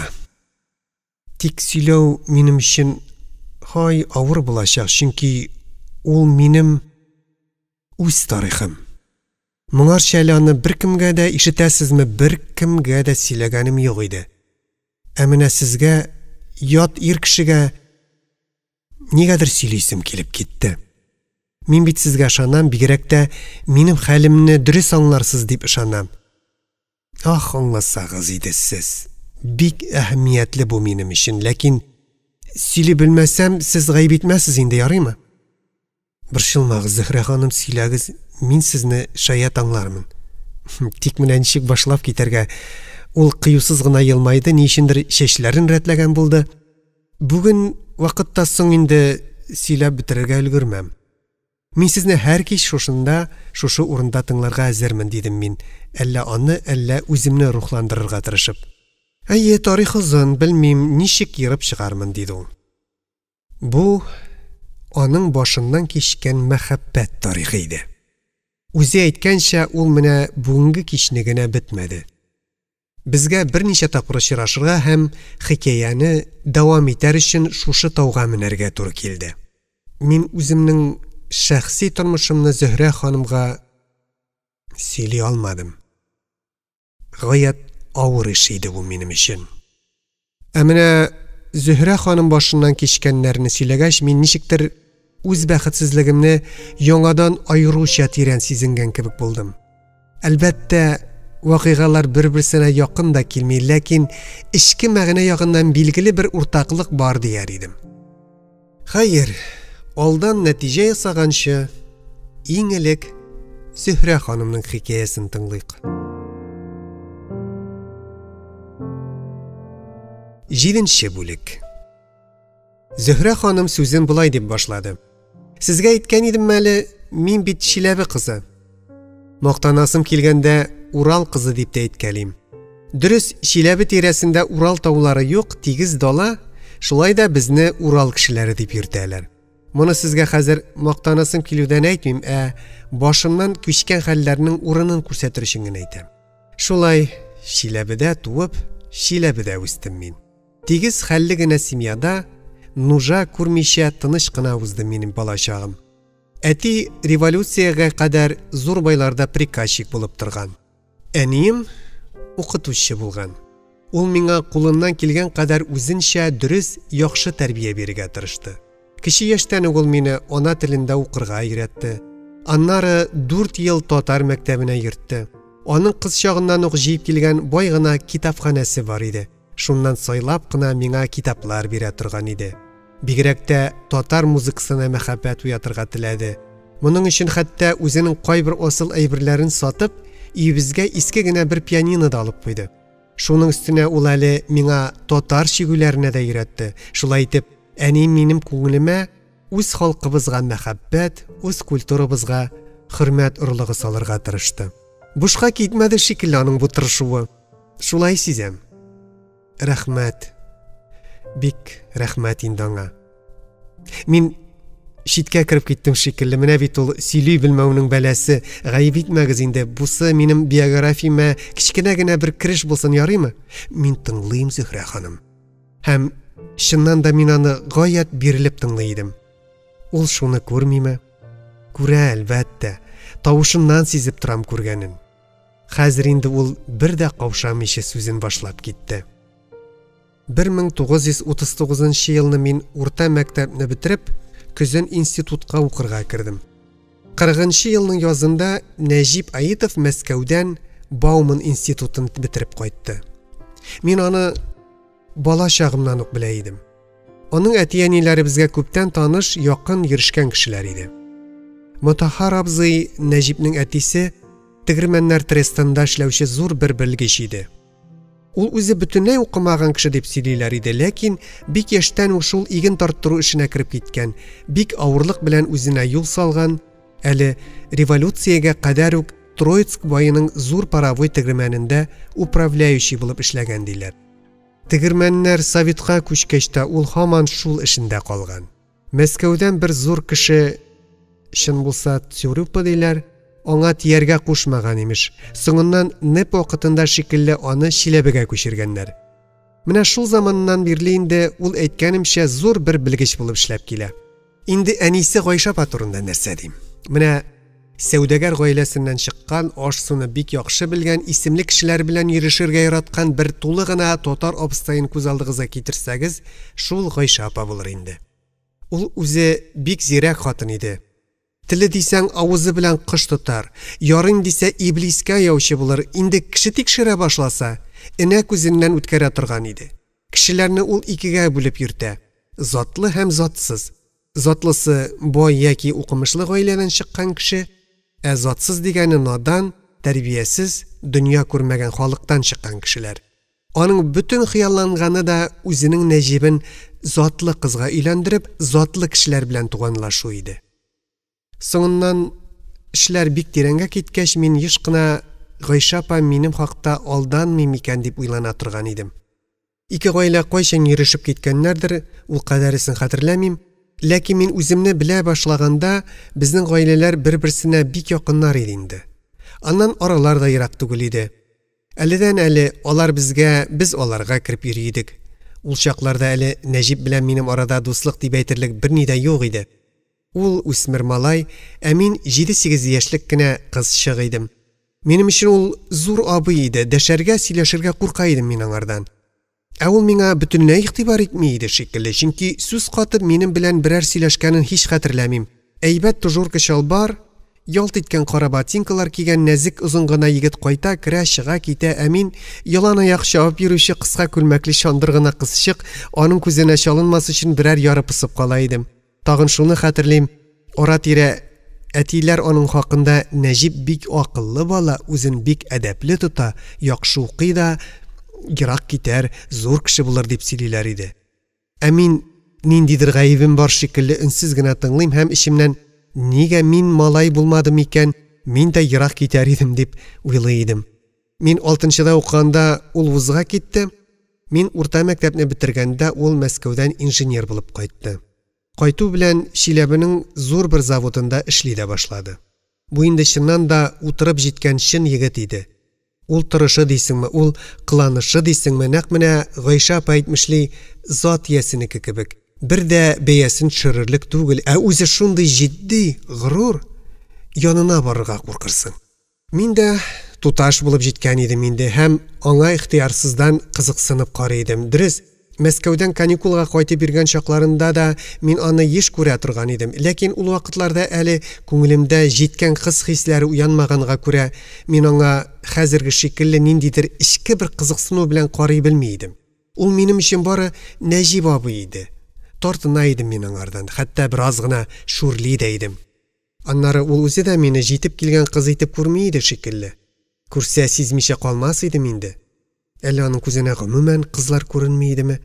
Хәтерлим, әнисе Гайша апа безгә кергән сайын мактанып зарлана торган иде. Эй, Нәҗибемнең бер генә дә кызларда кайгысы юк шул. Бары белгәне китап, укый да укый, укып араса приемник бургалап утыра. Үзем дә аптырыйм инде. Иптәшләре кайчан шибәр кызлар ияртеп киләләр. Шуларга да бит менә һич кенә бер исе китми ахирет. Ә безнекеләр бигрәк тә әти Гайша апаның сүзен куәтләп, Нәҗип үз дәрәҗәсен белә ул. Юкка барга алданмас диләр иде. Мондый сүзләр яңа күзе ачылып килгән, хыялланырга яраткан яшь күңел өчен җитә кала иде. Нәҗип абый миңа берәүгә дә охшамаган көчле һәм серле кеше булып күренә иде. Менә шунлыктан ахырысы Мәскәүдән ул инженер булып кайткач, мин аңа кызыксынып кына түгел, курка гына сокланып та карый башладым. Ул буйга сынга, төскә, биткә дә шактый шибәр иде. Уртадан бигрәк, чандыр, гәүдәсен бик туры тотып, башын күтәрә төшеп йөри. Йөзе какча, маңгай калку, чәче йомшак, аксыл, күзләре сыры, кичкенә. Туры карап булырлык түгел, чөнки алардан салкын бер җиттилек сирпелеп тора. Әйтерсең, ул күзләр кешегә бары үзенә буйсынырга кушып кына карыйлар. Башта гына түгел, соңыннан да мин аның күзләренә туры карый алмадым. Тагын нәрсә, әйе, онытта язганмын. Аның шушы үзенә күрә шибәр генә һавалы кыяфәтен бер нәрсә, әнисенекенә охшаган кичкенә очлы ияге бозып тора иде. Әллә ничек менә шул кичкенә ияк аның җитди йөзенә көйсез үпкәләүчән бала чырае биреп торган кебек. Хәер, бөтен җирдә килеп биткән кеше аз буладыр инде ул. Аннары бит яшь чакта бер күзең төшкәч кешене ничек тә матур итеп күрергә тырышасың. Ә мин инде аны шактый идеаллаштырып күрә башлаган идем. Зурларның Нәҗип турындагы мактау, соклану сүзләре бер дә нигезсез түгел иде. Институтны уңышлы бетереп кайтуы өстенә ул эшкә кергәч тә бик тиз үсә, таныла башлады. Аның турында талантлы инженер дигән сүз чыкты. Озак та үтми цех начальник итеп күтәрделәр үзен. Әти әйтә, аңарда көчле кул бар ди. Мин моңа ышана идем. Хәтта ичемнән генә аның өчен горурлана идем. Нигә үземдә белмим, тик көчле дигән сүз мине ничектер сихерли иде кебек. Ул кайтып берничә ай вакыт үткәч, мин үз тирәмдә сәер генә хәлләр күрә башладым. Иңеле Гайша апа безгә гадәттәгедән ешрак керә торган булып китте. Булай да тасма телле хатын хәзер мине гел юмалап кына гел Зөһрә шибәрем дә Зөһрә иркәм дип кенә тора. Очлы күзләрен бердән миннән алмый, әйтерсең менә бөтен җиремне тикшереп чыга. Ә мин үземне кая куярга белмим. Кызарам, янам, әмма ачуым килми, тик вакыт-вакыт әллә кая качып китәрдәй булам. Әни минем өстем башым турында күбрәк кайгыртырга тотынды. Үзем сорамастан я яңа күлмәклек ала, я костюмлык ала. Нигә бу дигәч, син җиткән кыз ич, үзең аңларга тиешсең ди. Әтием исә минем алда һаман Нәҗипне мактый, ишетеп кайтканнарын бер дә сөйләмичә калмый. Бу шул кадәр Юрий мин белсен дип эшләнгән шикелле тоела иде, хәтта уңайсызланудан турып китәсем килгән чакларда була иде. Аннары берничә тапкыр әти белән әнинең үз бүлмәләрендә озак кына сөйләшеп ятуларын да сизеп калдым. Нәрсә турында сөйләшүләрен һич белмәсәм дә, йөрәгем кысылып, эсселе суыклы булып, бу тикмәгә түгелдер, сүз тәгаен минем хакта барадыр дип уйлый идем. Менә бу хәлләрнең барысыннан да мин эшнең кая таба барганын сизмичә калмадым, әлбәттә. Мин чын-чынлап борчыла башладым. Йөрәгем минем тынычлыгын җуйды. Әллә ничек менә язмышымда зур бер үзгәреш булырга торган кебек. Нинди үзгәреш ул минем өчен табышмак түгел. Үзем мин ул үзгәрешне телим дә, шул ук вакытта аңардан куркам да кебек. Ышанам да мин аның булуына. Ышанмыйм да шикелле. Күңелемне авыр бер шикгел борчып тора башлады. Бу картлар теләге генә түгелме? Алар гына моны кузгатып йөрмиләрме? Әгәр шулай гына булса, хурлык бит бу минем өчен. Беләсезме? Бу хәлләр башлангач, мин инде кышчык шикелле куркып калтыранып, Нәҗиптән гел нидер көтә торган булып киттем. Мин инде аның һәр сүзенә, һәр карашына әһәмият бирә торган булдым. Йөрәгендә ни аның? Уенда ни? Тизрәк беләсем, тизрәк төрле шикләрдән кутыласым килә. Ләкин сез мине дөрес аңлагыз, бу әле мәхәббәт түгел, бу бары кыз баланың язмышына хуҗа буласы кеше белән соң шиктә кызыксынуы гына иде. Йөрәгемдә аңа карата чын мәхәббәт бармы, юкмы, ул кадәресен мин белмим әле. Әгәр ул миңа мин сезне сөям, сезгә өйләнергә телим дисә, минем җавабым ничек булачак, анысын да белми идем әле. Әмма ул горур, аз сүзле, үзен салкын тута торган егет иде. Шуның өстенә әйткәнемчә эшкә йотылды, иртән китә, кичләрен соң гына кайта һәм без бик сирәк очраша идек. Ике йорт арасында ниндидер сөйләшүләр бара, нәрсәдер эшләргә җыйналар, мин моны сизеп торам һәм бу хәл мине торган саен ныграк борчый иде. Менә шулай җанымны кая куярга белмичә иштән төрле шикләр белән газапланып йөргән чагымда, һич көтелмәгәндә әнием белән минем арада гаять җитди бер сөйләшү булып алды. Көтмәгәндә дим, чөнки борчылып көткәнемне нәкъ менә әнием авызыннан ишетермен дип һич күңелемә китергәнем юк иде. Ни ишетсәм дә Нәҗипнең үзеннән ишетермен дип йөри идем. Ничек булды ул дисез? Көннәрдән бер көнне мин кич кырынгына институттан кайтып, ялгызым гына ашарга утырдым. Бераздан каршыма әнием килеп утырды. Әти кайтмаган иде әле. Аулак тын бүлмәдә без икәү генә идек. Әнинең йөзенә карагач та мин ниндидер зур сүз буласын сизеп алдым. Моңарчы бер дә күренмәгән бик җитди кыяфәт иде аңарда. Минем йөрәгем кысылып куйды. Тәнем буйлап бизгәк калтырау йөгереп үткәндәй булды. Әнием бераз дәшми утырды. Кулы белән ашыкмыйча гына искәтерне сыпыргылады. Аннан акрын сабыр гына былай дип сүз башлады. Кызым, диде. Сүземне игътибар белән тыңла. Соңгы вакытта без синең киләчәк бәхетең турында кайгырта башладык. Сиңа бик әйбәт пар табылып тора. Кем турында әйтүемне шәт үзең дә аңлыйсыңдыр. Мин дәшмәдем, әнием дәвам итеп. Сүз Нәҗип турында бара, кызым. Егет үзең беләсең бик әйбәт, бик акыллы, яхшы гаиләдә яхшы тәрбия күреп үскән. Белеме бар, һөнәре бар. Киләчәге бик өметле, бик матур булыр кебек. Әнә хәзердән үк ничек күтәрелеп бара. Андый кеше сирәк очрый ул, кызым. Әтиң беләбез, менә аны синең өчен бик мәхкүл егет дип табабыз. Әйе. Син үзең дә безнең белән килешерсең дип ышанабыз. Шулай түгелме? Мин тагын бер сүз дә әйтә алмадым. Тик башымны гына түбәнәя төштем. Әним нигәдер авыр гына сулап куйды. Әлбәттә, диде ул, тормышка чыгу, бүтән берәү белән тормышыңны бәйләү йөрәк эше ул. Йөрәккә кушып булмый, ул үзе аны теләргә тиеш. Без моны аңлыйбыз. Сине һич ихтыярсызларга теләмибез. Әмма шулай да синең сүзеңне ишетәсебез килә. Безгә калса, Син аны Нәҗипне дим, ярата алыр идең. Дөрес түгелме?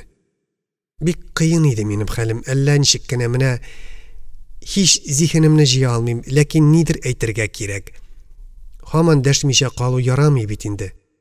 Ахырда үземне көчләп дигәндәй уйлап түгел, телемә килгәнгә күрә генә мин бит укыйм әле дип кенә әйтә алдым. Беләбез, диде әнием. Сине укуыңнан һич айырырга теләмибез. Син институтны бетерергә тиешсең. Без аларның үзләренә дә шулай дидек. Бик гаҗәеп булып ишетелде бу сүзләр миңа. Үзем дә сизмәстән, кемнәр алар дип сорап куйдым. Кемнәр булсын? Нәҗипнең әти-әниләре, диде әнием. Шуннан мин әллә ничек менә үземне һич белештермичә бәйдән ычкынган шикелле кинәт кыздым да киттем. Аңламыйм мин бу эшне, дидем мин гаять дулкынланып. Нәҗипнең үзеннән бер сүз ишеткәнем юк. Сез мине аңа бирергә җыенасыз. Әти-әниләренә нидер вәгъдә итәсез. Бу ничек була инде бу? Бәлкем Нәҗип тә минем шикелле берни белми торгандыр. Бәлкем аның миндә уе да юктыр. Көлкегә калдырмакчы буласызмы? Мин бу сүземне әйтеп бетерә алмадым. Яшьләремә буылып, үксеп елап та җибәрдем. Әниемнең йөзе үзгәреп китте. Курыкты булса кирәк, ләкин тынычлыгын җуймады. Кызым, сабыр, диде ул йомшак кына. Тынычлан, тынычлан. Безнең беркемгә дә бернинди дә вәгъдә биргәнебез юк. Аллам сакласын, синнән узып, синең теләгеңне белмичә торып, андый эшне эшләргә безнең башыбызга той типмәгән ләбаса. Белеп тор, бөтен эш синең үз ихтыярыңда. Син ничек теләсәң, шулай булачак. Нәҗипкә килгәндә инде, ул үзе әти-әниләренә бу хакта күптән әйтеп куйган. Әгәр Зөһрә дигән мине яратса, миңа чыгарга риза булса, мин бик шатланып аңа өйләнер идем дигән. Ул миңа бик ошый, бүтән берәүне дә теләмим дигән. Менә шуннан соң инде аның әти-әниләре безгә дә сүз ачтылар. Мин түзмәдем, тагын кызып әнинең сүзен бүлдем. Ни өчен Нәҗип үзе минем белән сөйләшми? Нигә әнисе аша сүз йөртә? Яучы җибәреп сездән генә сорамакчы буламыни? Алайса хәзердән үк әйтеп куям. Мин биктә утыручы кыз түгел. Яучысын куып чыгарырмын. Яучысына мин комсомолка диярмен. Егетегез 150 елга соңга калган диярмен. Әни ничектер кызганыч кына елмайды. Башын кагып, "Дөрес кызым, яучы килсә, шулай итәрсең" дигән булды.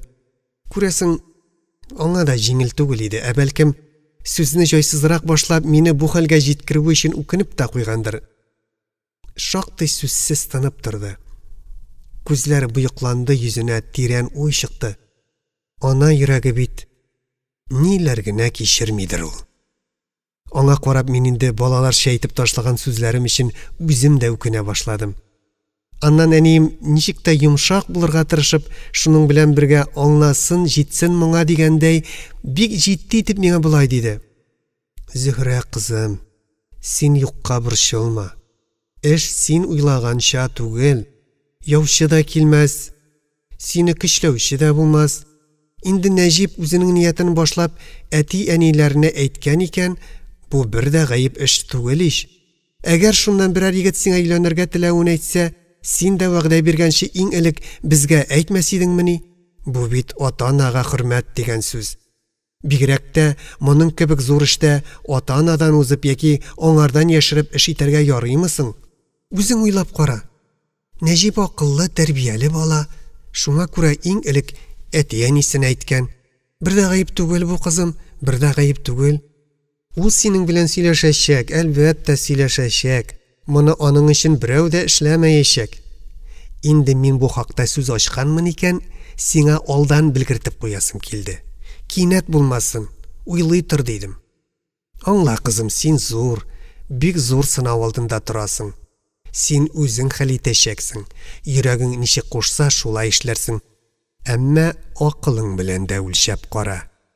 Без әтиң белән Нәҗипне сиңа лаек кеше дип табабыз, ләкин моны көчләү дип аңлама. Безнең бар теләгебез сине бәхетле итеп күрү. Безгә ышан, син күз нурым. Мин инде бүтән бер сүз дә дәшмәдем. Кулым белән күзләремне каплап, башымны игән килеш, тын гына утыра бирдем. Ахырда әнием турып миңа акрын гына: "Бар инде булмаса, ят", диде дә үзе өстәл өстен җыештырырга кереште. Аягыма баскач, Чынлап та мин үземнең хәлсезлегемне сиздем һәм бүлмәмә кирип бикләндем. Күрәсең, нервларым артык нык какшагандыр инде, түзмәдем. Караватыма йөз түбән капланып, кайнар яшьләремә ирек бирдем. Бу минем җиткән кыз булып беренче елавым иде. Тик кызганычка каршы соңгысы булмады. Шул кичтән минем кыз тормышымда яңа бер чор башланды. Күңелем һич тыныч түгел, юктан да бурчылып буркып тора. Әйтерсең, менә бүлмәмә кемдер кергәндә, яшеренеп кенә мине күзәтә. Ә мин вакыт-вакыт шуны сизеп кинәт сискәнеп китә идем. Инде соңыннан ниләр булганын сөйләргә керешкәнче шуны әйтим әле. Әнием Нәҗипнең үтенүе буенча минем белән сөйләшкән икән. Ахырдан шул билгеле булды. Нәҗип үтенечен әнисе аша җиткергән. Ни өчен дисәгез, үзе сөйләшер алдыннан дипломатлар теле белән әйткәндә почва зондировать итеп куярга теләгән. Я, акыллы егет түгел диегез сез аны. Зөһрә ханым сүзеннән туктады. Кичкенә кул сәгатенә карап алды. Хой, сәгать 10 булган диде ул һәм ашыгып урыныннан торды. Әйдәгез, югыйсә санаторийга кертмәсләр үзебезне. Зөһрә ханымның булай куркып капыл кузгалуы ничектер бер мәлгә кыз чагын хәтерләтеп җибәргән кебек булды миңа. Дәвамы кайчан булырсың? Дидем мин аның артыннан иярә. Дәвамы иртәгә, диде ул җитез генә. Без таудан төштек, паркка килеп кердек. Аллеяның ике ягына тезелгән гаять төз озын кипарислар бастырып куйган кара шәмнәр шикелле торалар. Ә шәмнәрнең очында искиткеч чиста зәңгәр күк. Җылы якның бик күп нәрсәсе онытылса да, шушы кара кипарисы белән зәңгәр күге бер кайчан да онытылмас кебек. Аллея эче шактый караңгы, күп нәрсәне ачык шәйләп булмый, тик ниндидер яшькелт якты бөҗәкләр генә төшеп калган йөзек кашларыдай юл читендә йылтырап күренәләр. Караңгы булганлыктан мин Зөһрә ханымның терсәгеннән сак кына тотып бара башладым. Якты мәйданчыкка килеп чыктык. Скамияләрдә халык күп иде әле. Безнең шикелле йөрүчеләр төрле яктан һаман кайта торалар.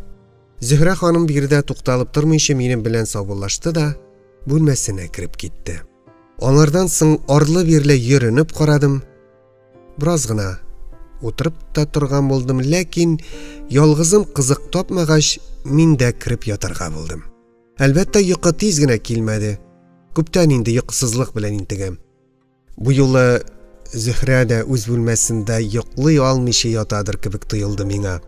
Хәтта уйларыбыз да бер үк юнәлештә түгел микән әле. Мәсәлән, мин гаҗәеп кызыклы бер китап укый башлаган кебек шуның дәвамы турында уйланам. Ул да ихтимал үзендә кузгалган хатирәләрне хыялыннан кичереп, сөрмәле зәңгәр күзләре белән түшәмгә карап ята торгандыр. Икенче көнне дә без алдан сүз куешкандай тагын шул тауга мендек. Акрын гына менеп җиткәч, туп-туры әлеге карт имән төбендәге эскәмиягә барып утырдык. Кояш байымаган иде әле, ләкин күп калмаган инде. Тиздән алтын шар диңгезгә бата башлар. Кояштан ярга чаклы диңгез өсте алтын йөгерткәндәй күз явын алып җем-җем уйнаклап тора. Еракта, кояштан күп сулда, офыкка якын ике мачталы бер карап күренә. Барам ул, тик кенә торамы, моннан белеп булырлык түгел. Килеп утыруыбызга бер ничә минут үтеп китсә дә, Зөһрә ханым һаман сүзсез иде әле. Бүленгән хикәяне башлап китү ансат түгел, күрәсең. Искә төшерү генә җитмидер, рухың белән үткән хәлләргә яңадан кайталу кирәктер. Менә ул җиңелчә генә сулап куйды. Акрын гына: "Сез көтәсезме?"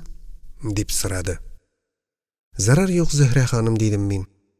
"Сез борчылмагыз. Күпме кирәк, мин шул кадәр көтәргә риза." "Әнә шул тик кенә торган караптан бер дә күземне ала алмыйм", диде ул көлемсерәп. "Әгәр ул кузгалса, бәлкем, мин дә сөйләп китәр идем. Ул Тик тормый. Бик ерак булганга күрә, без аның баруын сизмибез генә. Шулаймыни? Ярый алайса. Ул тагын аз гына тынып торды да, ерактагы карапка һаман караган килеш, ниһаят хикаясын башлап китте. Әнием белән сөйләшкәннән соң мин ниләр кичергәнемне әйткән идем инде. Ул көннәрдә мин Нәҗипне яратаммы, аңа чыгасым киләме дип уйлаудан бигрәк, ул килерме? Кайчан килер? Нәрсә әйтер? Ничек итеп әйтер дип уйлана идем. Нигә яшерергә? Һәрбер кыз бала белән дә шулай буладыр инде. Ә минем кызлык абруем өчен аның үз авызыннан чыккан тәкъдиме бөтен нәрсәдән әһәмиятлерәк иде. Әгәр ул әти-әниләремә үзенең теләген белдереп тә миңа һаман әйтмичә йөрсә, мин кырт кисеп аңардан баш тартырга да әзер идем кебек. Гүя менә аңа бер срок бирелгән. Әгәр ул шул срокны үткәрсә, бар да бетәчәк. Шул ук вакытта мин аның белән сөйләшүдән ичемнән генә куркып та тора идем. Аңа карата хисләрем ачык түгел, җавабым әзер түгел. Нәрсә диярмен мин аңа? Ләкин кабатлап әйтим, ни генә булмасын, мин аның килүен көтәм, сүз башлавын көтәм. Шундый иде минем хәлем. Егет үзе сиздеме минем бу хәлемне, әллә аңа тизрәк җиткерүче булдымы, белмим, ләкин ул үзен озак көттермәде. Беренче якшәмбедә үк кич кырынрак бу безгә ничектер көндә була торган кеше сыман кисәк кенә килде дә керде. Мин үз бүлмәмдә идем. Ишектән кирип, безнекеләр белән исәнләшүенә тавышыннан танып алдым. Шундук әллә ничек кыелдым да төштем. Йөрәгем куркытылган кош кебек дөп-дөп тибә башлады. Өйдә булуымды сиздермәскә теләгәндәй баскан урынымда тындым да тик катып калдым. Бәхетсезлеккә каршы бүлмәмнең ишеге ачык иде. Хәзер менә түгәрәк уздыйса, ул мине күреп алырга тиеш иде.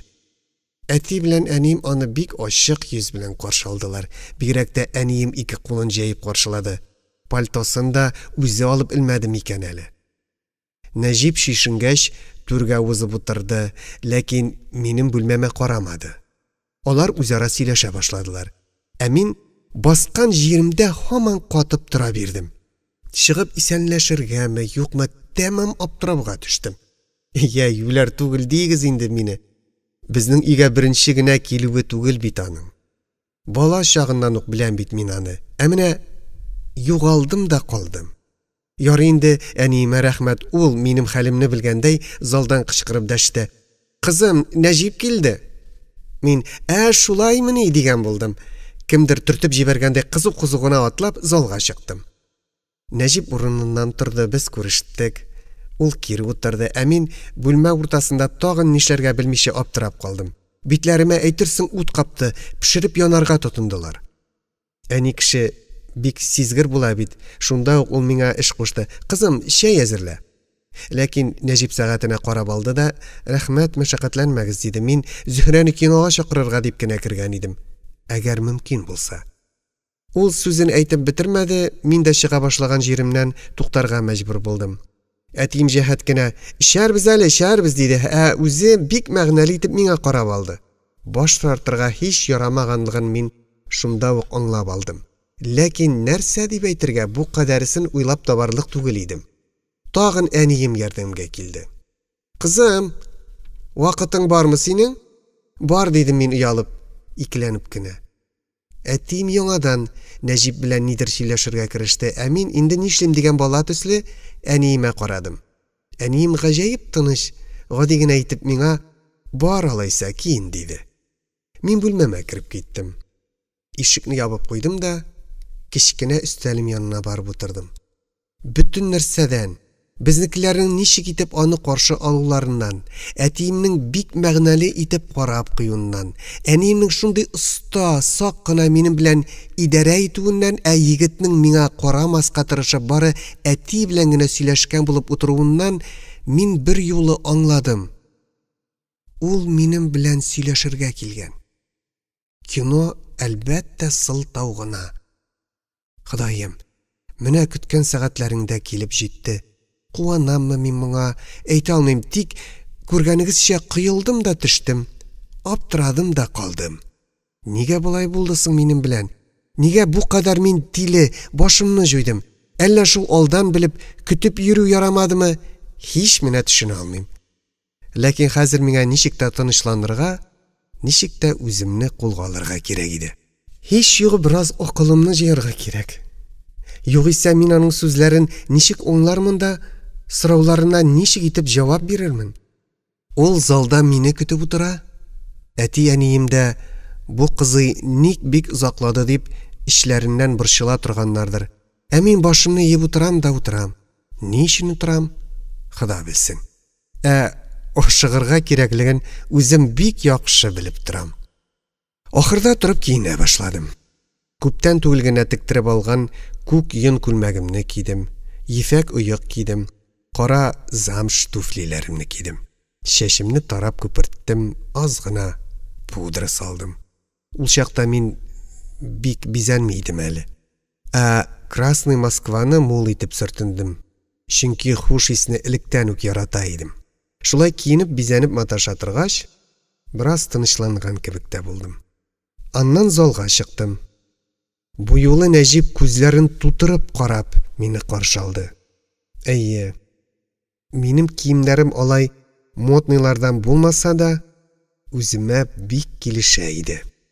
Чын әгәр, киң итәкле, тар билле яңа пальтом да, аксыл соры тиеннән теккән йомшак бүрегем дә миңа бик килешеп тора иде. Мин киемнәремне ярата идем, кадерләп кенә тота идем. Зөһрә ханым әллә ничек моңсу гына итеп елмаеп куйды. Һай кызчаклар, үтте инде, үтте. Хәзер менә шул кыз чагымнан сакланып калган юк кына берәр әйберне күрсәм, кулыма алып үбәм, күкрәгемә кысам. Син һаман элеккечә, мин күпме үзгәрдем инде дим. Гафу итегез. Ул башым бурда, бераз тып-тын калып торгач, акрын гына: "Сез көлмәгез, яме?" диде. "Ни сөйлисез, Зөһрә ханым?" дидем мин, бик толкынланып. "Мөмкинме соң? Ярыймы соң?" Ул түшләре кирелгәнче тирән итеп бер сулады да, тынычланган шикелле булып яңадан бүленгән хикәясенә кайтты. Нәрсә сөйлидем әле? Әйе, өстемә киендем, чыгып китәргә җыена башладык. Әтием Нәҗипкә: "Кинодан соң рәхим итегез" диде. Миңа да: "Кызым, кунакны чәйгә алып керерсең" диде. Мин дәшмәдем. Бу хәтле яхшы атлануына аз гына ачуым да килеп куйды. Урамга чыккач, бер кадәр сөйләшмичә бардык. Аннан ул рөхсәтме дип мине култыгымнан алды. Кышкы кич йомшак, тын иде. Якты төшкән җирләрдә салкын кар тыныч кына җимелде иде. Без шәһәр уртасына таба киттек. Кая барабыз белмим, һәр хәлдә кинога түгелдер инде дип уйлыйм. Ул шулай да мине шәһәрнең иң яхшы киносына алып барды. Үзенчә сылтау гына булып калмасын дигәндер инде. Һәм көндәгечә бу кинода билетлар бөтен сеансларга да сатылып беткән иде. Шуннан без үзәктән читкәрәк аула урамнарга кирип киттек. Башта сүз бер дә көйләнә алмады. Мин бит аның нәрсә турында сүз ачарга тиешлеген белеп торам. Шуңа күрә үзем бер сүз әйтергә кыймыйча бары көтәм. Ул минем шулай көтүемне сизеп, кайчтан ничегрәк башлап китәргә белмичә азаплана иде ахырысы. Мондый нишкә эштә алдан белеп тору егетнең дә, кызның да хәлен бер дә җиңләйтми икән. Кыскасы, бераз ыкмык килү, анысы-монысы турында сүз кузгаткалап алудан соң, Нәҗип акрынлап үзенең эше хакында сөйли башлады. Шуны әйтим, ул бик күп русча кыстырып сөйли иде. Кайчак бөтенләй русчага күчеп китә иде. Белмим инде аның сүзләрен сезгә ничек җиткерермен. Әйе, менә шул үзенең заводын мактады, эшенең бик интересный булуын әйтте, перспектива бик яхшы диде. Көн-төн эшлим, һич буш вакытым калмый, ләкин зарланмыйм, эшемне бик яратам диде. Шулай эше турында шактый мавыгып, ләкин ашыкмыйча гына сөйләгәннән соң ул ничектер бер җайдан шома гына үзенең личный тормышына күчте. Ул инде сукмагын тапкандай эшлекле кыяфәт белән үз-үзенә бик ышанып сөйлиде. Артык җәелеп тормыйча, ялгызлыктан скучать итүен әйтте. Бар да бар, тик тормыш дустым, үзенчә әйткәндә, подруга жизни юк диде. Бәләкәй генә фәлсәфә дә сатып алды, ягъни безнең бу напряженный татарчасы киеренке буламы әле? Кызу заманда тормыштан артта калмас өчен үзенең личный тормышыңны да акыл белән рациональный иттереп иштыра белергә кирәк диде. Бик җитди итеп бу юлар кызыйның башына нык кына кирип утырсын дигән төсле итеп әйтте ул моны. Сүз башланып киткәч тә безнең арада ул дәү, мин кичкенә, ул белә, мин белмим дигән төслерәк бер аерма туды. Ахырысы шунлыктан минем һаман сүзсез генә тыңлавым аны бер дә борчымый иде кебек. Менә сөйли торганчы ул шундый ук эшлекле тон белән үзенең өйләнергә теләвен әйтте. Миңа бераз гына эссе булып китте. Башымны түбәнрәк идем һәм тагын дәшмичә калдым. Шуннан соң гына ул минем тып-тын баруыма игътибар итте. Бу хәл егетемне тугара төште, ахрысы сүзеннән аз гына туктап торырга мәҗбүр булды. Ләкин ул үзен бик тиз кулга алды. Берни булмагандай һаман элеккечә ирелеген һәм тынычлыгын саклап, тик аз гына тотлыгып, миңа булай диде. Так, вот, Зөһрә, син, конечно, ишеткәнсеңдер бу турыда. Хәзер менә үзең әйтәм. Мин өйләнергә решил. Еще конкретнее, мин, дорогая, сиңа өйләнергә решил. Белмим. Бәлкем, һәрбер егет өйләнергә теләве турында шулай бик җитди итеп, коры итеп әйтә торгандыр. Ишеткәнем юк. Бу кадәрсе мине артык гаҗәпләндермәде. Хәтта дорогая сиңа дигән сүзләре йөрәгемне кысып куярга мәҗбүр итте. Әмма шуның артыннан ук решил дигән сүзен ишеткәч, мин кинәт ишеп киткәндәй булдым. Решил. Ни дигән сүз бу? Бик уңайсызланып, ялып булса да, ихтыярсыздан сүзен бүлеп сорадым. Туктагыз, ни өчен миңа, ни өчен бүтәнгә түгел, әйтик Фатимага, Суфияга яки Верага, Нинага түгел? Һич көтелмәгән сорау булды бу аңа. Берни аңламыйча, ләкин чынлап торып, кемдер алар диде ул. Мин теләмичә генә көлемсерәп куйдым. Кемнәр икәнен белмим, тик әле мисал өчен генә әйтүем. Вон как. Ул кашларын җыерды, минем шаяртуымны яратмады күрәсең. Зөһрә, мин синең белән серьезно сөйләшәм. Мин дә уйнап сөйләмим. Нигә алайса мондый кирәкмәс сораулар? Син беләсең. Минем кызлардан бер танышым да юк. Шуның өчен генәме? Нәрсә шуның өчен генә? Аның сүзен кабатлау авыр булса да әйтмичә тыела алмадым. Миңа өйләнергә решить итүегез. Ниһаять егетемә барып җитте булса кирәк. Ну, конечно, аның өчен генә түгел, диде ул үпкә катыр җиттилек белән. Что син?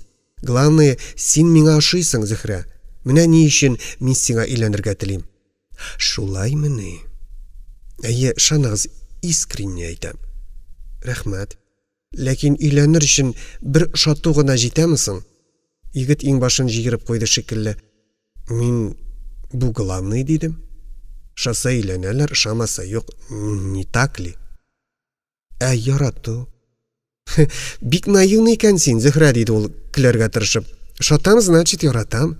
Яратмасам шатмас идем, ясно? Әйе, ясно. Әмма егетемнең йөрәк серен булай искәк белән берәмләп кенә тартып алу миңа бик авыр да, бик оят та иде. Гафу итегез, Нәҗип, дидем мин пышынып. Әллә ничек шунда. Сезгә барысы да ясны, ә миңа ачык түгел. Мин сезнең чын хисләрегезне кайдан белим? Беренче тапкыр гына сөйләшәбез ич. Шуннан ул бер юлы барысын әйтеп бетергә һәм үзенчә ачыклык кертергә теләп булса кирәк, һәр сүзенә басым ясап, синнән сезгә күчеп, миңа булай диде. Зөһрә, аңлагыз. Мин пустойга сөйләнеп йөрүче түгел. Әгәр инде мин сезгә өйләнергә теләвемне әйтәм икән, значит, бик нык уйлап, сезгә булган чувстволарымны точно белеп әйтәм. Да, белегез, яратуымны мин сезгә сүздә түгел, ә эштә күрсәтермен. Да, романтика, конечно, матур нәрсә, но мин реаль уйларга яратам. Миңа өйләнергә кирәк. Мин сезгә предложение ясадым. Инде сездән туры җавап көтәм. Ходаем, Миндә мин, минем йөрәгемдә ни, ул турыда ләммим. Анан нинди тон белән сөйли бит ул. Рәхим итеп тыңлагыз да кушканны эшләгез. Бу рәвешчә сөйләшкән кешегә мин шунда ук җавабым шул, мин сезгә чыкмыйм дип әйтергә тиеш идем, ләкин ни өчендер юаш кына Нәҗип, кызыксыз, моның кебек җитди мәсьәләне бер сөйләшүдә генә хәл итеп буламыни, дидем. Почему булмый? Ничек булсын ди? Мин сезне, сез мине яхшылап белмисез бит әле. Юк, мин сезне беләм, диде бу, үз-үзенә бик ышанып. Минем ачуым килеп китте. Аның каравы, мин сезне белмим. Шуннан без шактый гына сөйләшмичә бардык. Егет нидер сизенеп, тавышын да йомшарта төшеп, үзе сүз башлады. Ярый, пусть сезнеңчә булсын, мин көтәргә риза. Җавап өчен күпме вакыт кирәк сезгә? Только точно әйтегез. Тәгаен әйтә алмыйм. Аннан мин укыйм бит әле. Беләм, учитываю. Миңа бит Зөһрә только сезнең сүзегез кирәк. Фактически өйләнү сез теләгән чакта булыр. Важно минем белеп торуым. Сезгә мин институтны бетерергә, конечно, возможность бирермен. Мин бер сүздә дәшмәдем. Дигән нәрсә әйтәсең, бу сөйләшүне мин никадәр генә көтеп алмыйм, әмма булай булып чыгар дип һич тә күз алдыма китермәгән идем. Я әйтегезче, кыз кешенең күңеленә ятарлык, йөрәген талпындырырлык нәрсә генә ишеттем соң мин. Өйләнергә решил. Шатам, значит, яратам. Возможность бирермен. Я, шушымы инде егет кешенең гомерлек яры дусты итәргә теләгән кызына беренче тапкыр әйтә торган сүзләре. Билгеле, мин бик быйык идем. Сүлпән идем. Салкын идем. Хәтта шушылай булуым өчен үземә бер кадәр ачуым да килә иде. Янымда мине ипле генә култыклап яхшы киенгән матур сылу егет бара, мин нидер югалткан бала төсле башымны түбәниеп, җавап бирергә иренеп, аның белән янәшә атлыйм. Бик кыен иде миңа. Шулай да ул берничә минутка калыбыннан чыккандай тәкәббер ирелеген онытып, нәкъ менә мәхәббәт кичерүче яшь егеттәй минем йөрәгемне дулкынланып кысылырга мәҗбүр иткән бер талпыну ясап ташлады. Безнең капка төбенә килеп туктагач, ул сыңар кулы белән генә минем иң башымнан кочаклап алды. Мине үпмәкче була ахрысы дип, бераз артка кайрыла төштем, ләкин ул үбәргә үрелмәде, мине ныграк үзенә таба тартып, ичке бер ягымлы тавыш белән әйтте. Зөһрә, Зорочка, дорогая моя, пойми, яратам мин сине. Искренне телим синең белән, бергә булырга, бәхетле булырга. Шанасыңмы? Әйе, шанам, дидем мин кыюсыз гына. Умница ты моя. Я так и знал, что ты меня поймешь. Рәхмәт, рәхмәт. Кайчан җавап? Нәҗип, дидем мин, нигәдер кинәт елыйсым килеп, син мине ашыктырма, уйларга бир. Озак көттермәссең бит. Ярар.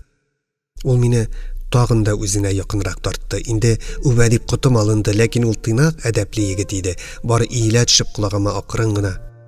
Бел, Зөһрә, без бәхетле булырбыз, диде. Мин аның белән килешкәндәй башымны гына кактым. Мин керергә булдым. Ул минем кулымны кат-кат кысып, хәерле йокы теләп затып калды.